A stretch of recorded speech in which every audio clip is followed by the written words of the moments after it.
Are we live now?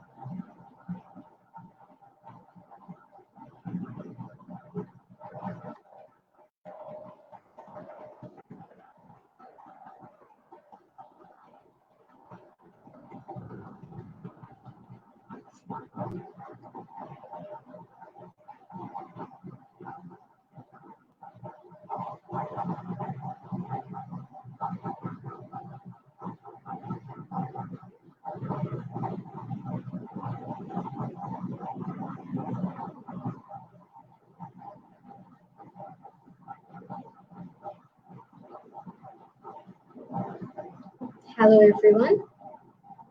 Welcome to today's session from ITCBS. Before moving on to our session, I'd like to say something about ITCBS. Since the beginning of the pandemic, ITCBS has been working on motivating students and trying to arrange webinars aligned with students.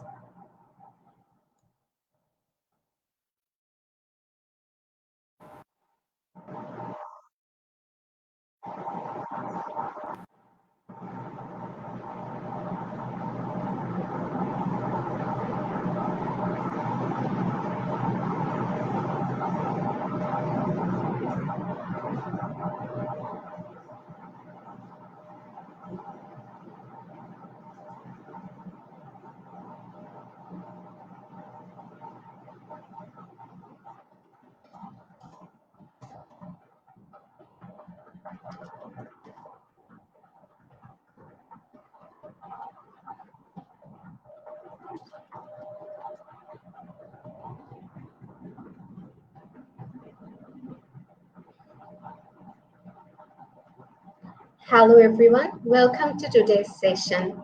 Since the beginning of the pandemic, ITCBS has been working on motivating students and trying to arrange webinars aligned with students' career and academic life.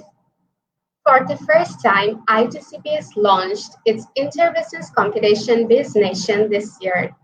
Due to pandemic, we had to hold back the event considering safety, but we believe BizNation will be back in no time, hopefully once the situation allows us.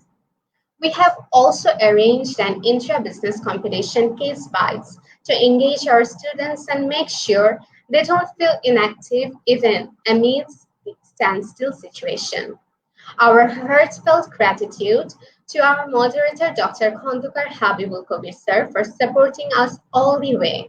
This wouldn't have been possible without the cooperation of the active student committee who has been working day and night to provide ITNs a better learning platform.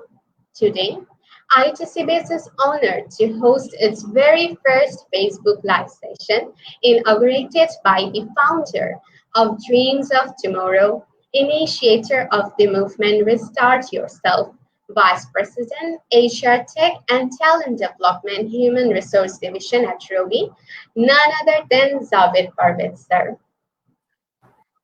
Heart is trying Hello. to piece by piece, with no instruction book and no clue as to where all the important bits are supposed to go.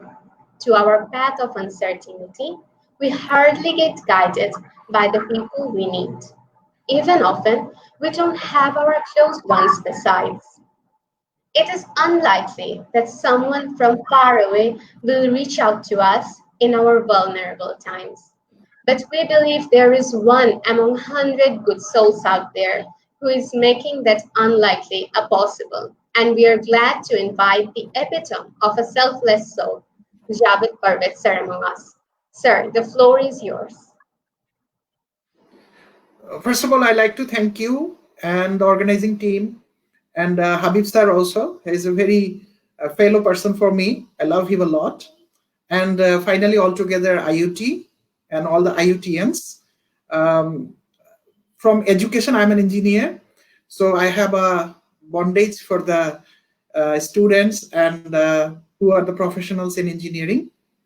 So my heartfelt well wishes, and let's start the discussion.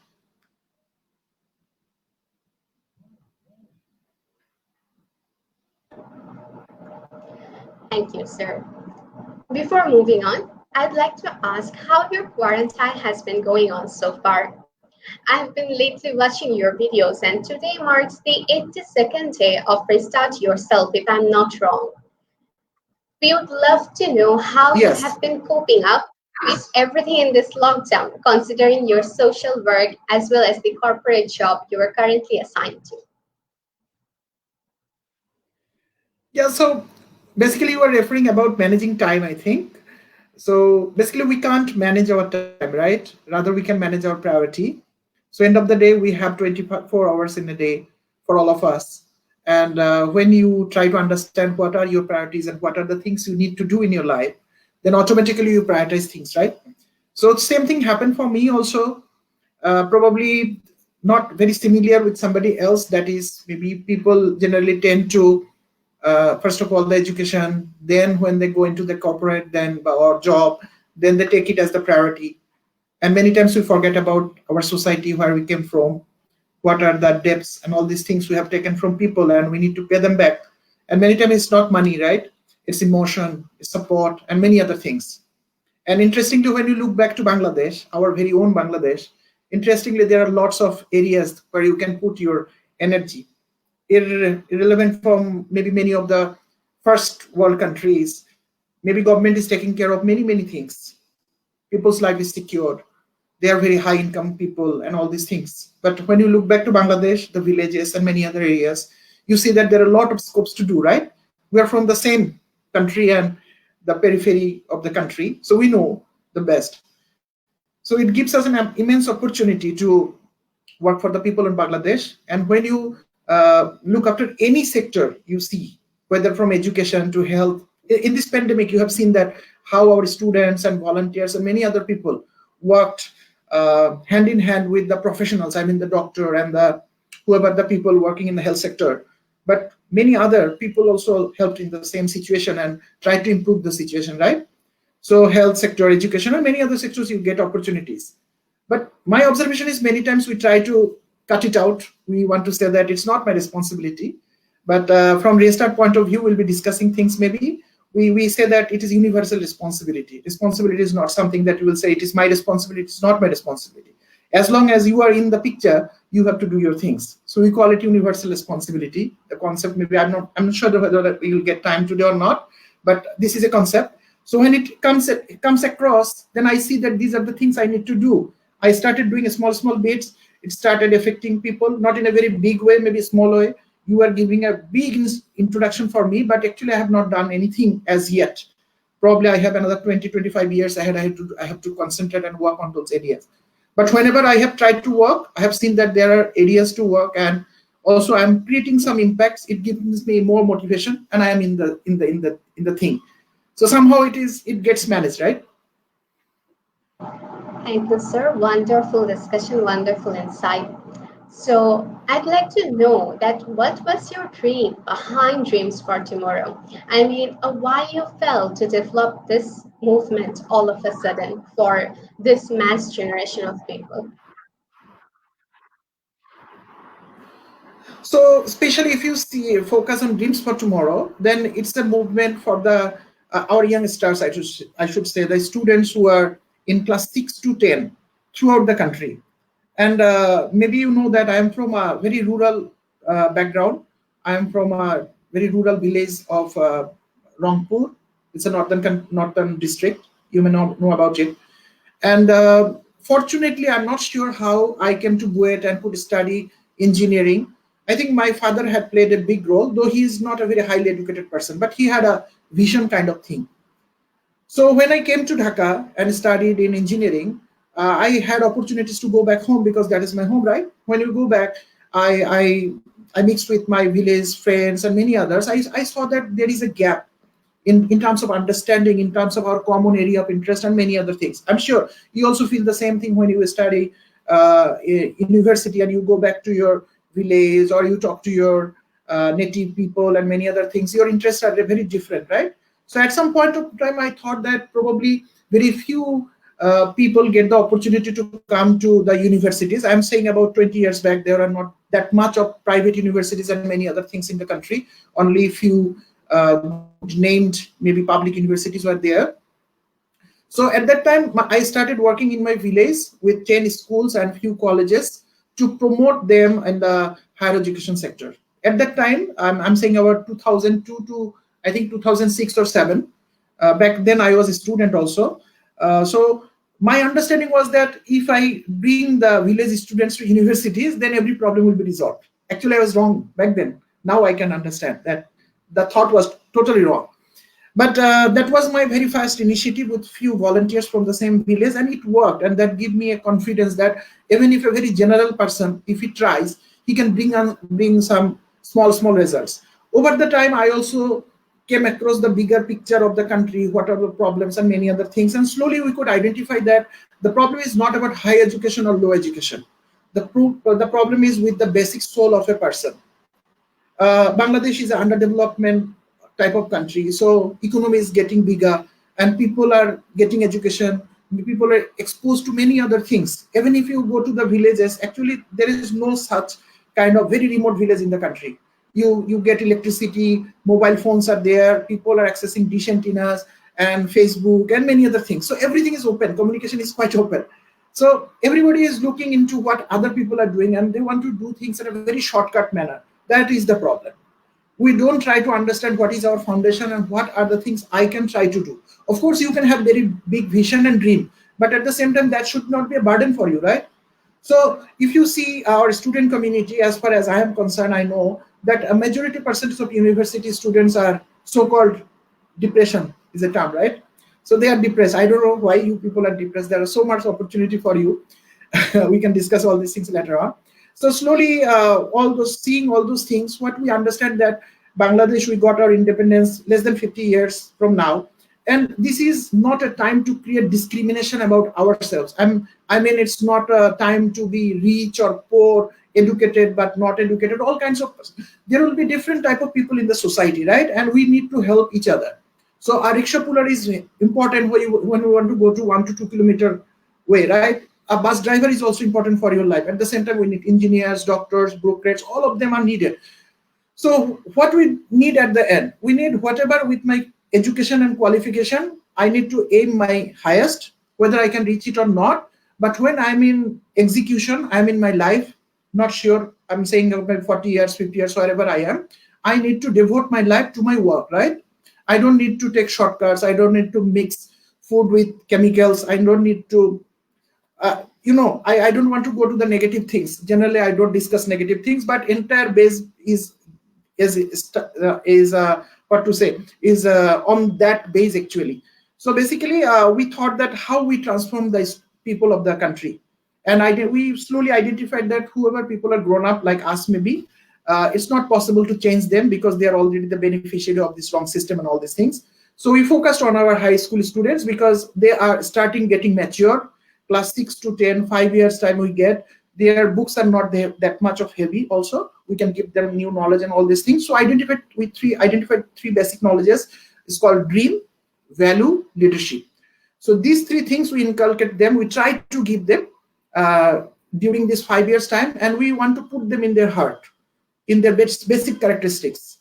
And we believe that if we can rectify all our high school students, I'm saying theoretically, we need to work on it maybe another 20, 25 years. If you can do that, then we'll get a new generation will be coming up. They will be confident. They will be relying on their own resilience and their honesty. And whatever they reach in their life, they will be happy and they will be devoting their life for the country, for their parents, for the other people. So this is in short about Dreams for Tomorrow. Thank you so much sir. আমি কিছু comment দেখতে পাচ্ছি যে বলছে বাংলায় শুনতে পারলে ভালো লাগতো, তো আমরা একটু ট্রাই করবো এখন সে কোয়েশ্চেনগুলো যেন মিক্সড আপ থাকে। জি স্যার, খুব সুন্দর কথা বলেছেন যে আপনারা তিনটা গুণাবলীর উপর ভিত্তি করে কাজ করছেন। একটা হচ্ছে স্বপ্ন, আরেকটা হচ্ছে মূল্যবোধ বা ভ্যালুস, আরেকটা হচ্ছে লিডারশিপ বা নেতৃত্বের গুণাবলী। আর স্যার আসলে আমার হোম টাউনও রংপুরে, তো আপনার সাথে এর আগে একবার কথা হয়েছিল। জি স্যার, আপনি ক্যাম্পাসে দেখেছি, এটা আমার মনে আছে। আমার মনে আছে তোমাকে আমি ক্যাম্পাসে দেখেছি। জি স্যার, তখন আমি গেলেও আমি সেই ডিফারেন্সটা আসলে ফিল করতে পারি, যে আসলে গ্রামের সাথে আমাদের মানুষের এখনো যে মতাদর্শী বা মতভাব, যে মনোভাবের অনেক পার্থক্য রয়েছে। আমি আশা করি আপনার মতো স্বপ্ন দেখে সব মানুষ এই দেশকে পরিবর্তনের যে স্বপ্ন দেখছে সেটা যেন সম্ভব হয়। So moving on to this জানেন, topic. আমি আমার প্রশ্ন যাওয়ার আগে just একটা জিনিস বলবো, না হলে জিনিসটা ক্লারিফাইড হয়তো বা হবে না। সেটা হচ্ছে আমরা গ্রাম দিয়ে শুরু করেছিলাম, সো ওইটা আমার ছিল একদম ইনিশিয়াল, তুমি বলতে পারো যে বীজ থেকে যে গাছটা হয় সেরকম থটের জায়গায় ছিল। কিন্তু এখন এই যে লাস্ট যে 5-10 বছরে আমরা যে ড্রিমস ফর টুমরোর কাজ করছি এবং রিস্টার্ট ইয়োরসেলফ এর কাজ করছি, আমরা কিন্তু এখন আর গ্রাম শহর আলাদা করছি না, বিকজ আমাদের পিপলদের যে বেসিক প্রবলেমটা এটা থ্রু আউট, এন্ড পার্টিকুলারলি যদি তুমি রিস্টার্ট ইয়োরসেলফে আসো, সেটা কিন্তু শহরের মানুষদের বেশি প্রবলেম আমরা দেখতে পাই। সো আমাদের সমস্যাটা এখন throughout. Okay, over to you. জি স্যার, অবশ্যই। তো আমরা মাঝে মধ্যে এই যে আপনি যে ডিপ্রেশনের কথা বলছিলেন, আমরা মাঝে মধ্যে অনুভব করি যে গিভ আপ করে দিব। একটা পয়েন্টে মনে হয় আমাদের সব এফোর্টস গুলো নষ্ট হয়ে যাচ্ছে। সো কনসিডারিং যে higher rate of depression exist করছে বর্তমান বাংলাদেশে এবং আমাদের মতো তরুণদের মাঝে, এই জেনারেশনের মাঝে, আপনি যখন এই যে রিস্টার্ট ইয়োরসেলফ এর কথাটা ভাবলেন, আপনি মানুষের যে একসেপ্টেন্সটা থাকবে বা মানুষের যে এটা গ্রহণ করার মনোভাবটা থাকবে, আপনি এটা কতটুকু এক্সপেক্ট করেছিলেন? যেহেতু আমরা অনেকেই বলি যে আমরা সাহায্য চাই কিন্তু পাচ্ছি না, তো ওইরকম মোমেন্টে রিস্টার্ট ইয়োরসেলফ এর মতো একটা মুভমেন্টের মানুষের কাছে ফার্স্ট ইমপ্রেশনটা কি ছিল সে সম্বন্ধে যদি স্যার একটু বলতেন। ইমপ্রেশন খুবই ভালো ছিল, এবং আমি যদি বলি যে যেহেতু সবই আমার ইনিশিয়েটিভ, আমি কিন্তু গত 1 বছর ধরে বা 6 মাস ধরে ড্রিমস ফর টুমোরো থেকে রিস্টার্ট ইয়োরসেলফকে আমি হায়ার প্রায়োরিটিতে নিয়ে এসেছি। আমি নিজে, মানে দিন শেষে আমাকে তো প্রায়োরিটাইজ করতে, একটু আগে বলছিলাম। সো টিম কাজ করছে, ড্রিমস ফর টুমোরো টিমটা অনেক এখন বড়, প্রায় 83 জন ভলান্টিয়ার আমাদের ড্রিমস ফর টুমোরোতে কাজ করে। তোমাদের ইউনিভার্সিটিরও ভলান্টিয়ার আমাদের সাথে কাজ করে। যদিও ওদের পড়াশোনার চাপ অনেক বেশি, ওদেরকে হয়তো ক্যাম্পাসে থাকতে হয়, তারপরও এই উইকেন্ডে যখন ওরা বাড়ি আসে, তখন মানে ঢাকায় আসে, তখন ওরা কিন্তু আমাদের জন্য কাজ করে। So thanks goes to all those IOTians যারা ড্রিমস ফর টুমোরোর স্বপ্নের সাথে আছে। সো এই টিমটা অনেক বড় হয়ে গেছে। বাট একটা জিনিস আমি বলবো যে ড্রিমস ফর টুমোরোর স্বপ্নটা কিন্তু অনেক ওয়াইড, অনেক বড়, এবং এটা যে কোনো মানুষকে বোঝাতে কিন্তু একটু কষ্ট হয়, বিকজ ইটস নট ট্রেডিশনাল। আর যখনই তুমি মানুষের বিহেভিয়ারাল চেঞ্জ করতে চাইবা, ইট টেক্স টাইম। অর্থাৎ এক রাতে কিন্তু মানুষের চেঞ্জ হয় না, এটা ইট টেক্স টাইম। সো আমার যেটা মনে হয়, ড্রিমস ফর টুমোরোর কাজটা হয়তো কয়েক জেনারেশন করতে হবে। হয়তো আমরা যখন, আমি হয়তো বেঁচে থাকবো না, যদি স্বপ্নটা বেঁচে থাকে, তাহলে হয়তো অন্য কেউ, তোমরা বা তোমাদের থেকে ছোট ভাই বোনরা, আমাদের ছেলেমেয়েরা এটাকে কন্টিনিউয়াসলি করবে। তাহলে 4-5টা সাইকেল চলে গেলে তখন জিনিসটা ইনকালকেট হতে পারে। এমন হতে পারে গভর্নমেন্ট হয়তো তাদের নিজস্ব কাজের পার্ট হিসেবে এটাকে করতে পারে। বাট রিস্টার্ট ইয়োরসেলফের জিনিসটা কিন্তু ইনস্ট্যান্ট। অর্থাৎ যে মানুষটা, আমি জাস্ট একটা এক্সাম্পল বলার চেষ্টা করি, যে লোকটা ধরো প্রচন্ড ডিপ্রেশনের মধ্যে পড়ে রয়েছে, এবং অনেক সময় সুইসাইডাল টেন্ডেন্সিও থাকে কিন্তু অনেকের ভিতরে, কারণ এটাই তো একসময় ওরকম একটা পর্যায়ে গিয়ে দাঁড়ায়। ওরকম কোন মানুষকে যখন আমি কথা বলেছি, রিস্টার্ট ইয়োরসেলফের থটটা দিয়েছি, আমি দেখেছি তার মধ্যে কিন্তু মানে 180 ডিগ্রি ফেজ শিফট হয়ে যায় সাথে সাথে।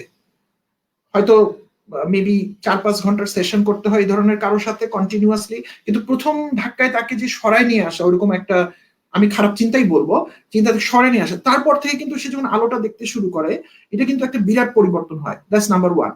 আর নাম্বার 2 হচ্ছে, আমরা হয়তো সুইসাইডালের মতো না গেলেও কিন্তু আমাদের সবার জীবনের কিন্তু ছোট বড় অনেক ইস্যুস আছে। আজকে এই যে তোমার সাথে আলাপ হবে, এখানে অনেকগুলো জিনিস কিন্তু চলে আসবে। সো ওই জায়গাগুলোতেও হয় কি, আমরা হয়তো ওই ঝামেলাটা থেকে বের হতে পারি না, আটকা পড়ে থাকি একটা ঝামেলার মধ্যে, because of a wrong way of seeing the things. এখন ওইটা যখন পারি না, জেনারেলি আমাদের কিন্তু বাবা মারা হচ্ছে আমাদের সবচেয়ে কাছের মানুষ এবং সবচেয়ে বড় মেন্টর, যেরকমই বাবা মা হোক। কিন্তু আমাদের সোশ্যাল কনটেক্সটে কেমন যেন 14-15 বছর হয়ে গেলে বাবা মাদের সাথে ছেলে মেয়েদের একটা দূরত্ব তৈরি হয়ে যায়। কাজে আমাদের যে লাইফের সবচেয়ে বড় সমস্যাগুলো, এটা কিন্তু আমাদের ওই সবচেয়ে ক্লোজ মেন্টরদেরকে আমরা আসলে বলি না বা বলতে পারি না। তাহলে আমরা বলি কাকে? আমরা বলি কিন্তু আমাদের মতোই একটা দুইটা ফ্রেন্ডকে। তুমি হয়তো বলবা তোমার সেম এজ কোন একটা ফ্রেন্ডকে, অথবা এরকম কাছাকাছি কিছু। নট নেসেসারি সে প্রুডেন্ট, সে অনেক জানে না, সে কিন্তু অনেক জানে না, সে তোমার মতোই। আমার ফ্রেন্ড তো আমার মতোই হবে মোরলেস, রাইট? তো অনেক সময় হয়ে যায় কি, এইটা বলতে গিয়ে তারা অনেক সময় অনেক ভুল পরামর্শ দিয়ে দেয় মানুষকে। সো তারা অনেক রং ওয়েতে গাইড করে। আবার অনেক সময় আমরা যখন খুব মন খারাপ অবস্থায় থাকি, কেউ কেউ কিন্তু কোনো কোনো গ্রুপ অফ পিপলস আর দেয়ার, আমি ওগুলো হয়তো উল্লেখ করে বলবো না, তারা টার্গেটই থাকে যে একে কিভাবে আমাদের দলে আনা যাবে। So it can be maybe drugs or few other things, এরকম কিন্তু হয়ে যায়। সো এই দলটা চেঞ্জ করে ফেললেই কিন্তু ওই মানুষটা রং রাস্তায় চলে গেল। সো ভুল পরামর্শের জন্য, ভুল মানুষের সাহচর্যের জন্য আমরা কিন্তু ভুল রাস্তায় চলতে থাকি। সো তুমি যখন মাঝপথে কাউকে এই সঠিক কথাটা তুমি বলে দিবে, তখন কিন্তু মানুষের মধ্যে একটা চেঞ্জ হয়ে যায়। সো আমি দেখেছি গত কিছুদিনের মধ্যে রিস্টার্ট ইউরসেলফ নিয়ে কিন্তু আমি 1-1.5 বছর ধরে স্ট্রাকচার ভাবে কাজ করছি, ইউনিভার্সিটিতে যাচ্ছি, কথা বলছি, এবং আমার কিন্তু একটা বড় টার্গেট ইউনিভার্সিটি স্টুডেন্টরা, কারণ এই বয়সের ছেলে মেয়েকে বদলানোটা অনেক বেশি সহজ। যত তুমি সামনের দিকে যাবা তত বদলটা কঠিন হয়ে যায়। সো আমি অনেক ভালো ট্র্যাকশন দেখতে পাচ্ছি, মানে অনেকেই এটা টেক ওভার করেছে। এই কোভিড সিচুয়েশনের শুরু থেকে আমি কিন্তু এটা সোশ্যাল মিডিয়ায় আলোচনা শুরু করছি, আগে আমি করতাম না, বিকজ একটু স্পর্শকাতর কথাবার্তা। তো পরে যখন মনে হলো যে কোভিড এর সিচুয়েশন তো কন্টিনিউ হবে এবং এটা তো আসলে অল্প সময়ের মধ্যে যাচ্ছে না, সো দেন আমি সোশ্যাল মিডিয়ায় গেছি, এবং এই যে 3 মাস ধরে এটা নিয়ে চর্চা করতে করতে আমি কিন্তু 2টা ব্যাচকে শুরু করেছি, একদম অফিসিয়ালি 2টা ব্যাচ রান করছি, যারা কিছু সামান্য কন্ট্রিবিউশন দিয়ে তারা জয়েন করেছে। সো এই যে ক্রমিক ভাবে যে ধাপগুলো অতিক্রম করছে, আমার কাছে মনে হচ্ছে অনেক ফাস্ট। এখন দেখার ব্যাপার এই রেজাল্টটা কতটুকু সাস্টেনেবল করে রাখা যায়। আমি তো অবশ্যই বলবো ভালো, কিন্তু যারা নিচ্ছে সার্ভিসটা তারা যতক্ষণ ভালো বলছে না, তারা ততক্ষণ ভালো হচ্ছে না। আরেকটা বিষয়, আমি অনেক বেশি কথা বলছি জেরিন, আমি শেষ করছি। আরেকটা বিষয় হয়ে যায় যে এই বিষয়গুলো এত গোপনীয় এবং এত লাইফ রিলেটেড, এটা কিন্তু বাইরে কেউ বলতে চায় না। ধরো আমি একটা প্রবলেমের ভিতরে আছি, তুমি এসে আমার প্রবলেম সলভ করলা, আমি কিন্তু এটা বাইরে সহজে বলবো না। সো যে কারণে এই জিনিসের প্রচারও আসলে অনেক কম। সো মোটা দাগে আমাদের প্রচার উদ্দেশ্য না, আমরা যদি মানুষগুলোকে সঠিক পথে নিয়ে আসতে পারি সেটাই আমাদের জন্য অনেক বড় প্রাপ্তি হবে। তোমার প্রশ্ন উত্তর কি দিতে পারছি আমি? জি স্যার, আমি জানতে চাচ্ছিলাম যে মানুষের আসলে এটার প্রতি গ্রহণযোগ্যতা কিরকম ছিল, অ্যাকসেপ্টেন্সটা। এন্ড আমি আপনার ভিডিও দেখি, পেজ দেখে আমার যা মনে হয় যে মানুষ আসলে ব্যাপারটা নিয়ে কাজ করতে চায়। আরেকটা কথা স্যার, আমি আপনার সাথে একমত হব যে আপনি বললেন যে আসলে কিন্তু কাউকে বলে সহজে সমস্যাটা সমাধান করা যায় না, ব্যাপারগুলো গোপনীয়। তো এরকম ক্ষেত্রে কিন্তু আসলে রিসার্চ করে দেখা যায় যে মানুষ এসব ক্ষেত্রে এমন মানুষকে সমস্যার কথা বলতে চায় যাদের সাথে তারা খুব বেশি পরিচিত না। সো আই থিঙ্ক ওই জায়গাটা থেকে restart yourself can be a very good platform. কারণ দেখা যায় পরিচিত মানুষকে বললে এই যে আমাকে জাজ করার যে ভীতিটা বা মেন্টালিটিটা থাকে, এটা থেকে মানুষ অ্যাভয়েড করে বলাটা। তো স্যার, কংগ্রেচুলেশন যে জি আপনার এই উদ্যোগের জন্য। আচ্ছা স্যার, আর আমার নেক্সট কোয়েশ্চেনটা হচ্ছে, আপনি বলছিলেন যে you help people so that ওনারা যেন নিজেদের জন্য কাজ করতে পারে, নিজেদের মধ্যে একটা ট্রান্সফরমেশন আনতে পারে। তো এই যে প্রসেস অফ ট্রান্সফরমেশন আর প্রসেস অফ চেঞ্জিং পারসন, এটা আসলে আপনি রিস্টার্ট ইউরসেলফ এর মাধ্যমে কিভাবে আপনারা এটাকে গাইড করেন, এই সম্পূর্ণ প্রক্রিয়াটা যে একটা মানুষের পরিবর্তনে? ওকে, সো বেসিক্যালি তোমার রিস্টার্ট ইউরসেলফ এর পুরো এটা একটা কনসেপ্ট, কিন্তু it's kind of theory, but এত ইন্টারেস্টিং যে তুমি কোনো অ্যাপারেটাস ছাড়া, তোমরা যখন ইঞ্জিনিয়ারিং যখন পড়ছো, তোমরা যখন ল্যাবে যাও, you need some tools, right? তুমি একটা মেশিন ল্যাবে যাচ্ছ, তোমার একটা মেশিন লাগে। তুমি যদি একটা ইলেকট্রনিক সার্কিট বানাও, তোমার কিছু ব্রেড বোর্ড আর সামথিং লাগে। কিন্তু তখন তুমি থিওরিকে কনভার্ট করতে পারো, কিন্তু রিস্টার্ট ইউরসেলফ এর থিওরিকে কনভার্ট করার জন্য অ্যাকচুয়ালি কোনো মেশিন লাগে না, বিকজ মেশিনটা কিন্তু তুমি নিজেই। এবং পৃথিবীর সবচেয়ে বড় সফিস্টিকেটেড মেশিন নিয়ে কিন্তু আমরা বসে আছি, কারণ এই মেশিন কাজ করার জন্যই আমরা অনেক কঠিন কঠিন মেশিন বানাতে পেরেছি।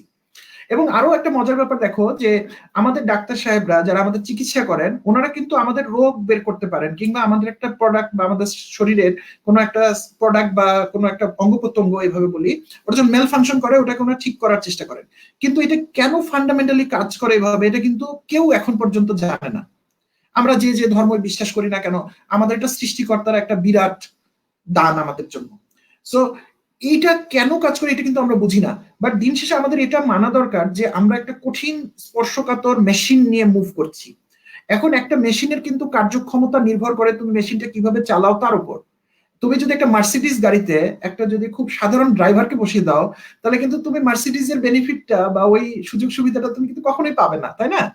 যেমন আমরা মোবাইল ফোন ইউজ করি, বলা হয় যে আমাদের মোবাইল ফোনের নাকি 7 to 8% ফাংশনালিটি আমরা শুধু ইউজ করি, বাকিটা কিন্তু করি না। তাহলে এই যে অনেক দাম দিয়ে কেউ একটা মোবাইল ফোন কিনছে, এটা কিন্তু মানুষকে দেখানো হচ্ছে, এর বেশি তো কোনো কিছু হলো না। একইভাবে আমরা যখন রিস্টার্ট ইউরসেলফ এর কনসেপ্ট গুলো শেয়ার করি কারোর সাথে, অফকোর্স আমরা কিছু প্র্যাকটিসও দিয়ে দিই, তখন মানুষ এগুলো উপলব্ধি করতে শুরু করে।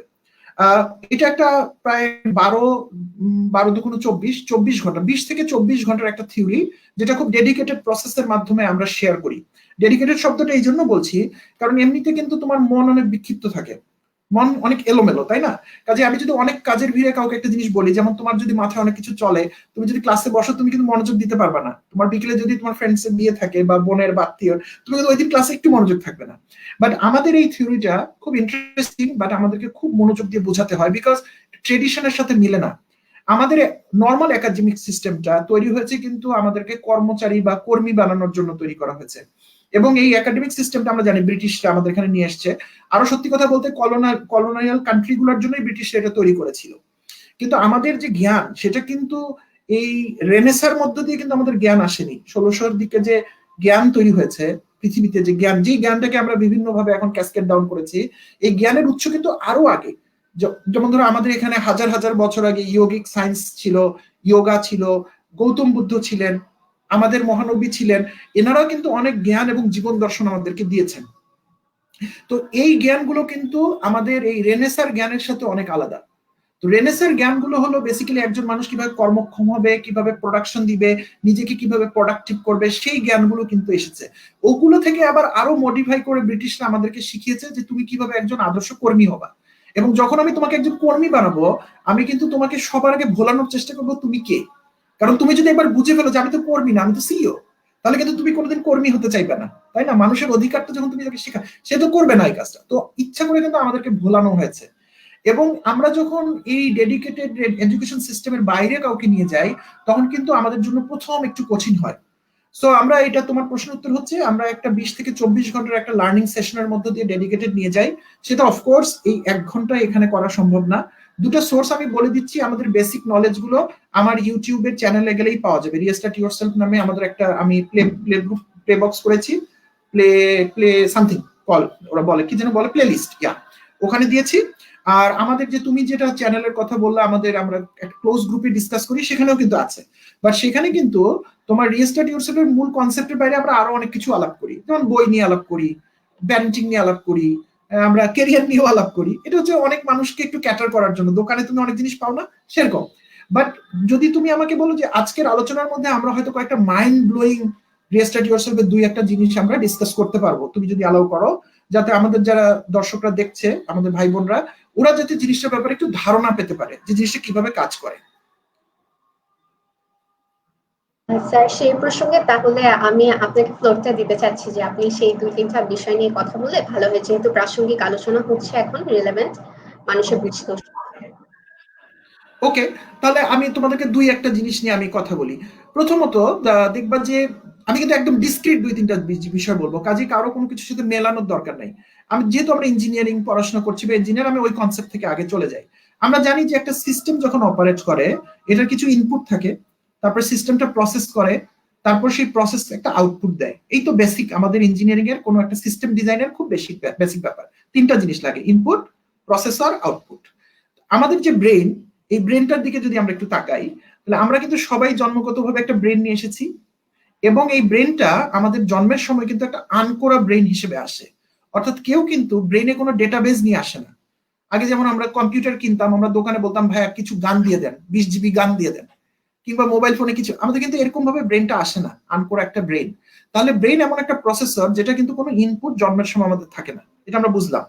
তাহলে এই ব্রেন ইনপুট গুলো কোথা থেকে পায়? সব বাইরে থেকে আসে। কিছু কিছু ইনপুট আমরা কনসিয়াসলি নেই, লাইক তুমি যেমন ইউনিভার্সিটিতে পড়ছো, তুমি কিছু জ্ঞান কিন্তু তুমি কনসিয়াস ওয়েতে সংগ্রহ করছো, তোমার কন্ট্রোলে হচ্ছে। আজকে যদি তুমি ইঞ্জিনিয়ারিং না পড়ে ডাক্তারি পড়তে, তাহলে কিন্তু তুমি অন্য জ্ঞান পেয়ে যেতে। সেটা একটা ইনপুট। কিন্তু বেশিরভাগ জ্ঞান কিন্তু আমাদের কন্ট্রোলের ভিতর দিয়ে আসে না। অর্থাৎ ছোটবেলা থেকে আমরা মায়ের কোলে বড় হয়েছি, এরকম 1 বছরের পর, বয়সের পর থেকে মানুষের কিন্তু কনসিয়াসনেস চলে আসে। মানুষ তখন তার হাত পা এগুলো চিনতে শেখে, অত নাম জানে না, কিন্তু সে বুঝে, আয়নার সামনে গেলে সে নিজেকে কানেক্ট করতে পারে। সো এই যে ছোটবেলা থেকে আমাদের আস্তে আস্তে জ্ঞান শুরু হলো, তারপর এটা একসময় ফর্মাল মিডিয়ামে আসলো, ইনফর্মাল ফর্মাল মিলিয়ে এখন চলছে। এই পুরো জ্ঞানটা কিন্তু আমরা বাইরে থেকে পাচ্ছি। সো ইনপুট গুলো বাইরে থেকে আসছে। এই ইনপুট ব্রেনের যে প্রসেসর, সেখানে ঢুকে কিছু আউটপুট তৈরি করছে। এই আউটপুটটার নামই হচ্ছে থট। ঠিক আছে, থট। আমরা এই থটের জায়গাটা আসার জন্য এত কথা বলেছি। এখন চিন্তা করো, তোমাকে বা আমাকে যে অস্থির করে ফেলে যে কোনো একটা বিষয় আমার মধ্যে যখন চলে আসে। সুশান্ত সিং রাজপুত, খুব ইয়াং হ্যান্ডসাম একজন হিরো, আত্মহত্যা করে মারা গেলেন, আমি জাস্ট ওনার এক্সাম্পল আনলাম বোঝার জন্য। তাহলে তার মাথার ভিতর কিন্তু এমন কিছু জিনিস ঘটেছে যেটা উনি নিতে পারেননি। তুমি আত্মহত্যা করেছেন তো একটা ইনস্ট্যান্ট, কোনো একটা মিনিটে বা সেকেন্ডে, কিন্তু তার আগে হয়তো এক সপ্তাহ, এক মাস, আমরা জানি না কতদিন ধরে continuously he was burdened and bothered with some thoughts. কেউ কিন্তু ওনাকে ড্যাগার দিয়ে গুতা দেয়নি, কেউ বন্দুক দেখে বলেনি যে এখনই আত্মহত্যা করো, ভিতরে কিছু হচ্ছিল। আমি কি বোঝাতে পারছি তোমাকে? তো এই ভিতরে যে জিনিসটা হয় সেটার নাম হচ্ছে থট। এখন তুমি চিন্তা করো, তোমার ব্রেন, তোমারই ব্রেন প্রসেসর, আমি বাইরে থেকে সেট করিনি, তোমার ব্রেন বাইরে থেকে কিছু ইনপুট পেয়েছে, বাইরে থেকে, বাইরের শব্দটা খুব ইম্পর্টেন্ট, বাইরে থেকে কিছু ইনপুট পেয়েছে, তারপরে প্রসেস করে একটা আউটপুট দিয়েছে, থট। এই থটটা মূলত কে চালাচ্ছে? কি কারণে থটটা তৈরি হলো? ইনপুটের জন্য তৈরি হলো, কারণ ভালো ইনপুট আসলে ভালো থট হতো, খারাপ ইনপুট হলে খারাপ থট হচ্ছে। তাহলে বাইরে থেকে একটা আসা জিনিসের জন্য কিন্তু আমার ভিতরে একটা থট তৈরি হচ্ছে, এবং সেই থটটা আমাকে কিন্তু অস্থির করে ফেলছে। এটা তুমি যখনই জেনে ফেললা, যেই মুহূর্তে তুমি এটা জানলা যে তোমার বাসায় একটা মাইক্রোওয়েভ ওভেন আছে, সেই ওভেনের মধ্যে তুমি বাইরে থেকে যদি নোংরা খাবার নিয়ে আসো, ডাস্টবিনের খাবার নিয়ে আসো, তাহলে ওখানে দেওয়ার পর ওভেনটা যতই দামি ওভেন হোক না কেন, এই ওভেনটা চালালে যে রেজাল্টটা বেরো, যে খাবারটা বের হবে, রান্না হওয়া খাবারটা, এই খাবারটা কি দুর্গন্ধযুক্ত হবে না ভালো হবে? দুর্গন্ধযুক্ত হবে, রাইট? তোমাকে মিউট করেছে যে আমি বলে দুর্গন্ধযুক্ত হবে। তাহলে এই দুর্গন্ধযুক্ত খাবারটাই কি তুমি খাবা, নাকি এটা তুমি ফেলে দিবা? তুমি কি করবা? আচ্ছা, জেরিনকে একটু আনমিউট করে দেন, তাহলে আমাদের কথা বলতে সুবিধা হবে। হ্যাঁ, তুমি খাবে না ফেলে দিবে? আমি যদি একদম ব্যক্তিগত কথা বলি, তাহলে আমি একটা মানে এক্সাম্পল পেয়েছিলাম ছোটবেলায়, যে ডালের একটা অংশে গান্ধী পোকা পড়েছে বা পোকা পড়েছে, তো ওই পোকাটা ফেলে দিয়ে তারপরও সে ডালটা হচ্ছে খেয়েছে, এরকম একটা উদাহরণ পেয়েছি। মানে তুমি আমার এক্সাম্পলটাতে আসো, হ্যাঁ, তুমি আমার এক্সাম্পলটায় আসো, তুমি আসো যে একদম নোংরা খাবার এসেছে, সব ইনপুট নোংরা ছিল, তুমি বোঝোনি, সামহাও ওভেনে ঢুকে গেছে, ওভেন থেকে বের হওয়ার পর তুমি দেখছো একটা র খাবার, খুবই বাজে দুর্গন্ধ হচ্ছে, তুমি কি খাবারটা খাবা না ফেলে দিবা? না, আমি কনসিডারিং দিস সিচুয়েশন আমি অবশ্যই খাবো না। তুমি ফেলে দিবা, আমি এই কথাটাই যোগ দিচ্ছি, তুমি ফেলে দিবা। তুমি দামি ওভেনে রান্না করেছো জন্য তুমি এটা খাবে না, বিকজ ইনপুট ওয়াজ রং। তুমি নেক্সট কাজ কি করবা? এরপর যখন তুমি বাজারে যাবে বা যাকে তুমি বাজার করতে পাঠাচ্ছো, তাকে তুমি কি ইনস্ট্রাকশন দিবা? বলবা তুমি কালকে থেকে আমি না খেয়ে আছি, আমার ক্ষুধা লেগে যাচ্ছে, তুমি কিন্তু নোংরা খাবার আনবা না, এটা তুমি স্ট্রিক্টলি বলে দেবা, তাই না? প্রথম হচ্ছে আমি খাবো না, তারপর নোংরা নোংরা খাবার আর আনবো না। তাহলে আমি যদি এখন এটা ভিতরের সাথে যাই, তাহলে আমার যে নোংরা থটটা তৈরি হলো, আমার প্রথম কাজ হলো এই থটকে গ্রহণ না করা, এই থটকে বর্জন করা, এই থটকে স্টপ করা, রাইট? কারণ এটা বাইরে থেকে এসে আমার ভিতর অস্থিরতা তৈরি করছে। আর দ্বিতীয় হচ্ছে, আমার সবসময় মনে রাখতে হবে আমার জন্য মাথায় নেগেটিভ ইনপুট আর না আসে, যে ইনপুট আসলে বাজে জিনিস তৈরি হয়। কিন্তু আমরা বেশিরভাগ মানুষ এটা পারি না। কেন পারি না? কারণ আমরা কখনোই চিন্তা করি নাই, প্রবাবলি আজকের আগ পর্যন্ত আমরা কখনোই ভাবি নাই যে আমার আর আমার থট কি আলাদা, এটা আমরা কেউ জানি না। আমরা সবাই কি মনে করি প্রথমে, জেরিন মানে একটা শরীর, অ্যাকচুয়ালি না। জেরিনের একটা শরীর আছে, জাভেদের একটা শরীর আছে, এটা একটা মেশিন, তাহলে আমি আমার শরীর থেকে আলাদা। দেন অনেকে মনে করে আমার যা থট তৈরি হচ্ছে সেটাই বোধহয় আমি, অ্যাকচুয়ালি না, আমি আমার থট থেকে আলাদা। তাহলে আমার ভিতরে যে ইমোশন তৈরি হচ্ছে সেগুলো কি আমি? না, আমি আমার ইমোশন থেকে আলাদা। যখন আমি তোমাকে তোমার বডি, মাইন্ড এবং ইমোশন থেকে আলাদা করতে পারছি, বডি, থট এবং ইমোশন থেকে, তখন কিন্তু তুমি এই তিনজনকে দেখছো দূর থেকে, এখন একটু দূরে সরে গেলা, আমরা এটা বলি সেপারেশন। ঠিক আছে?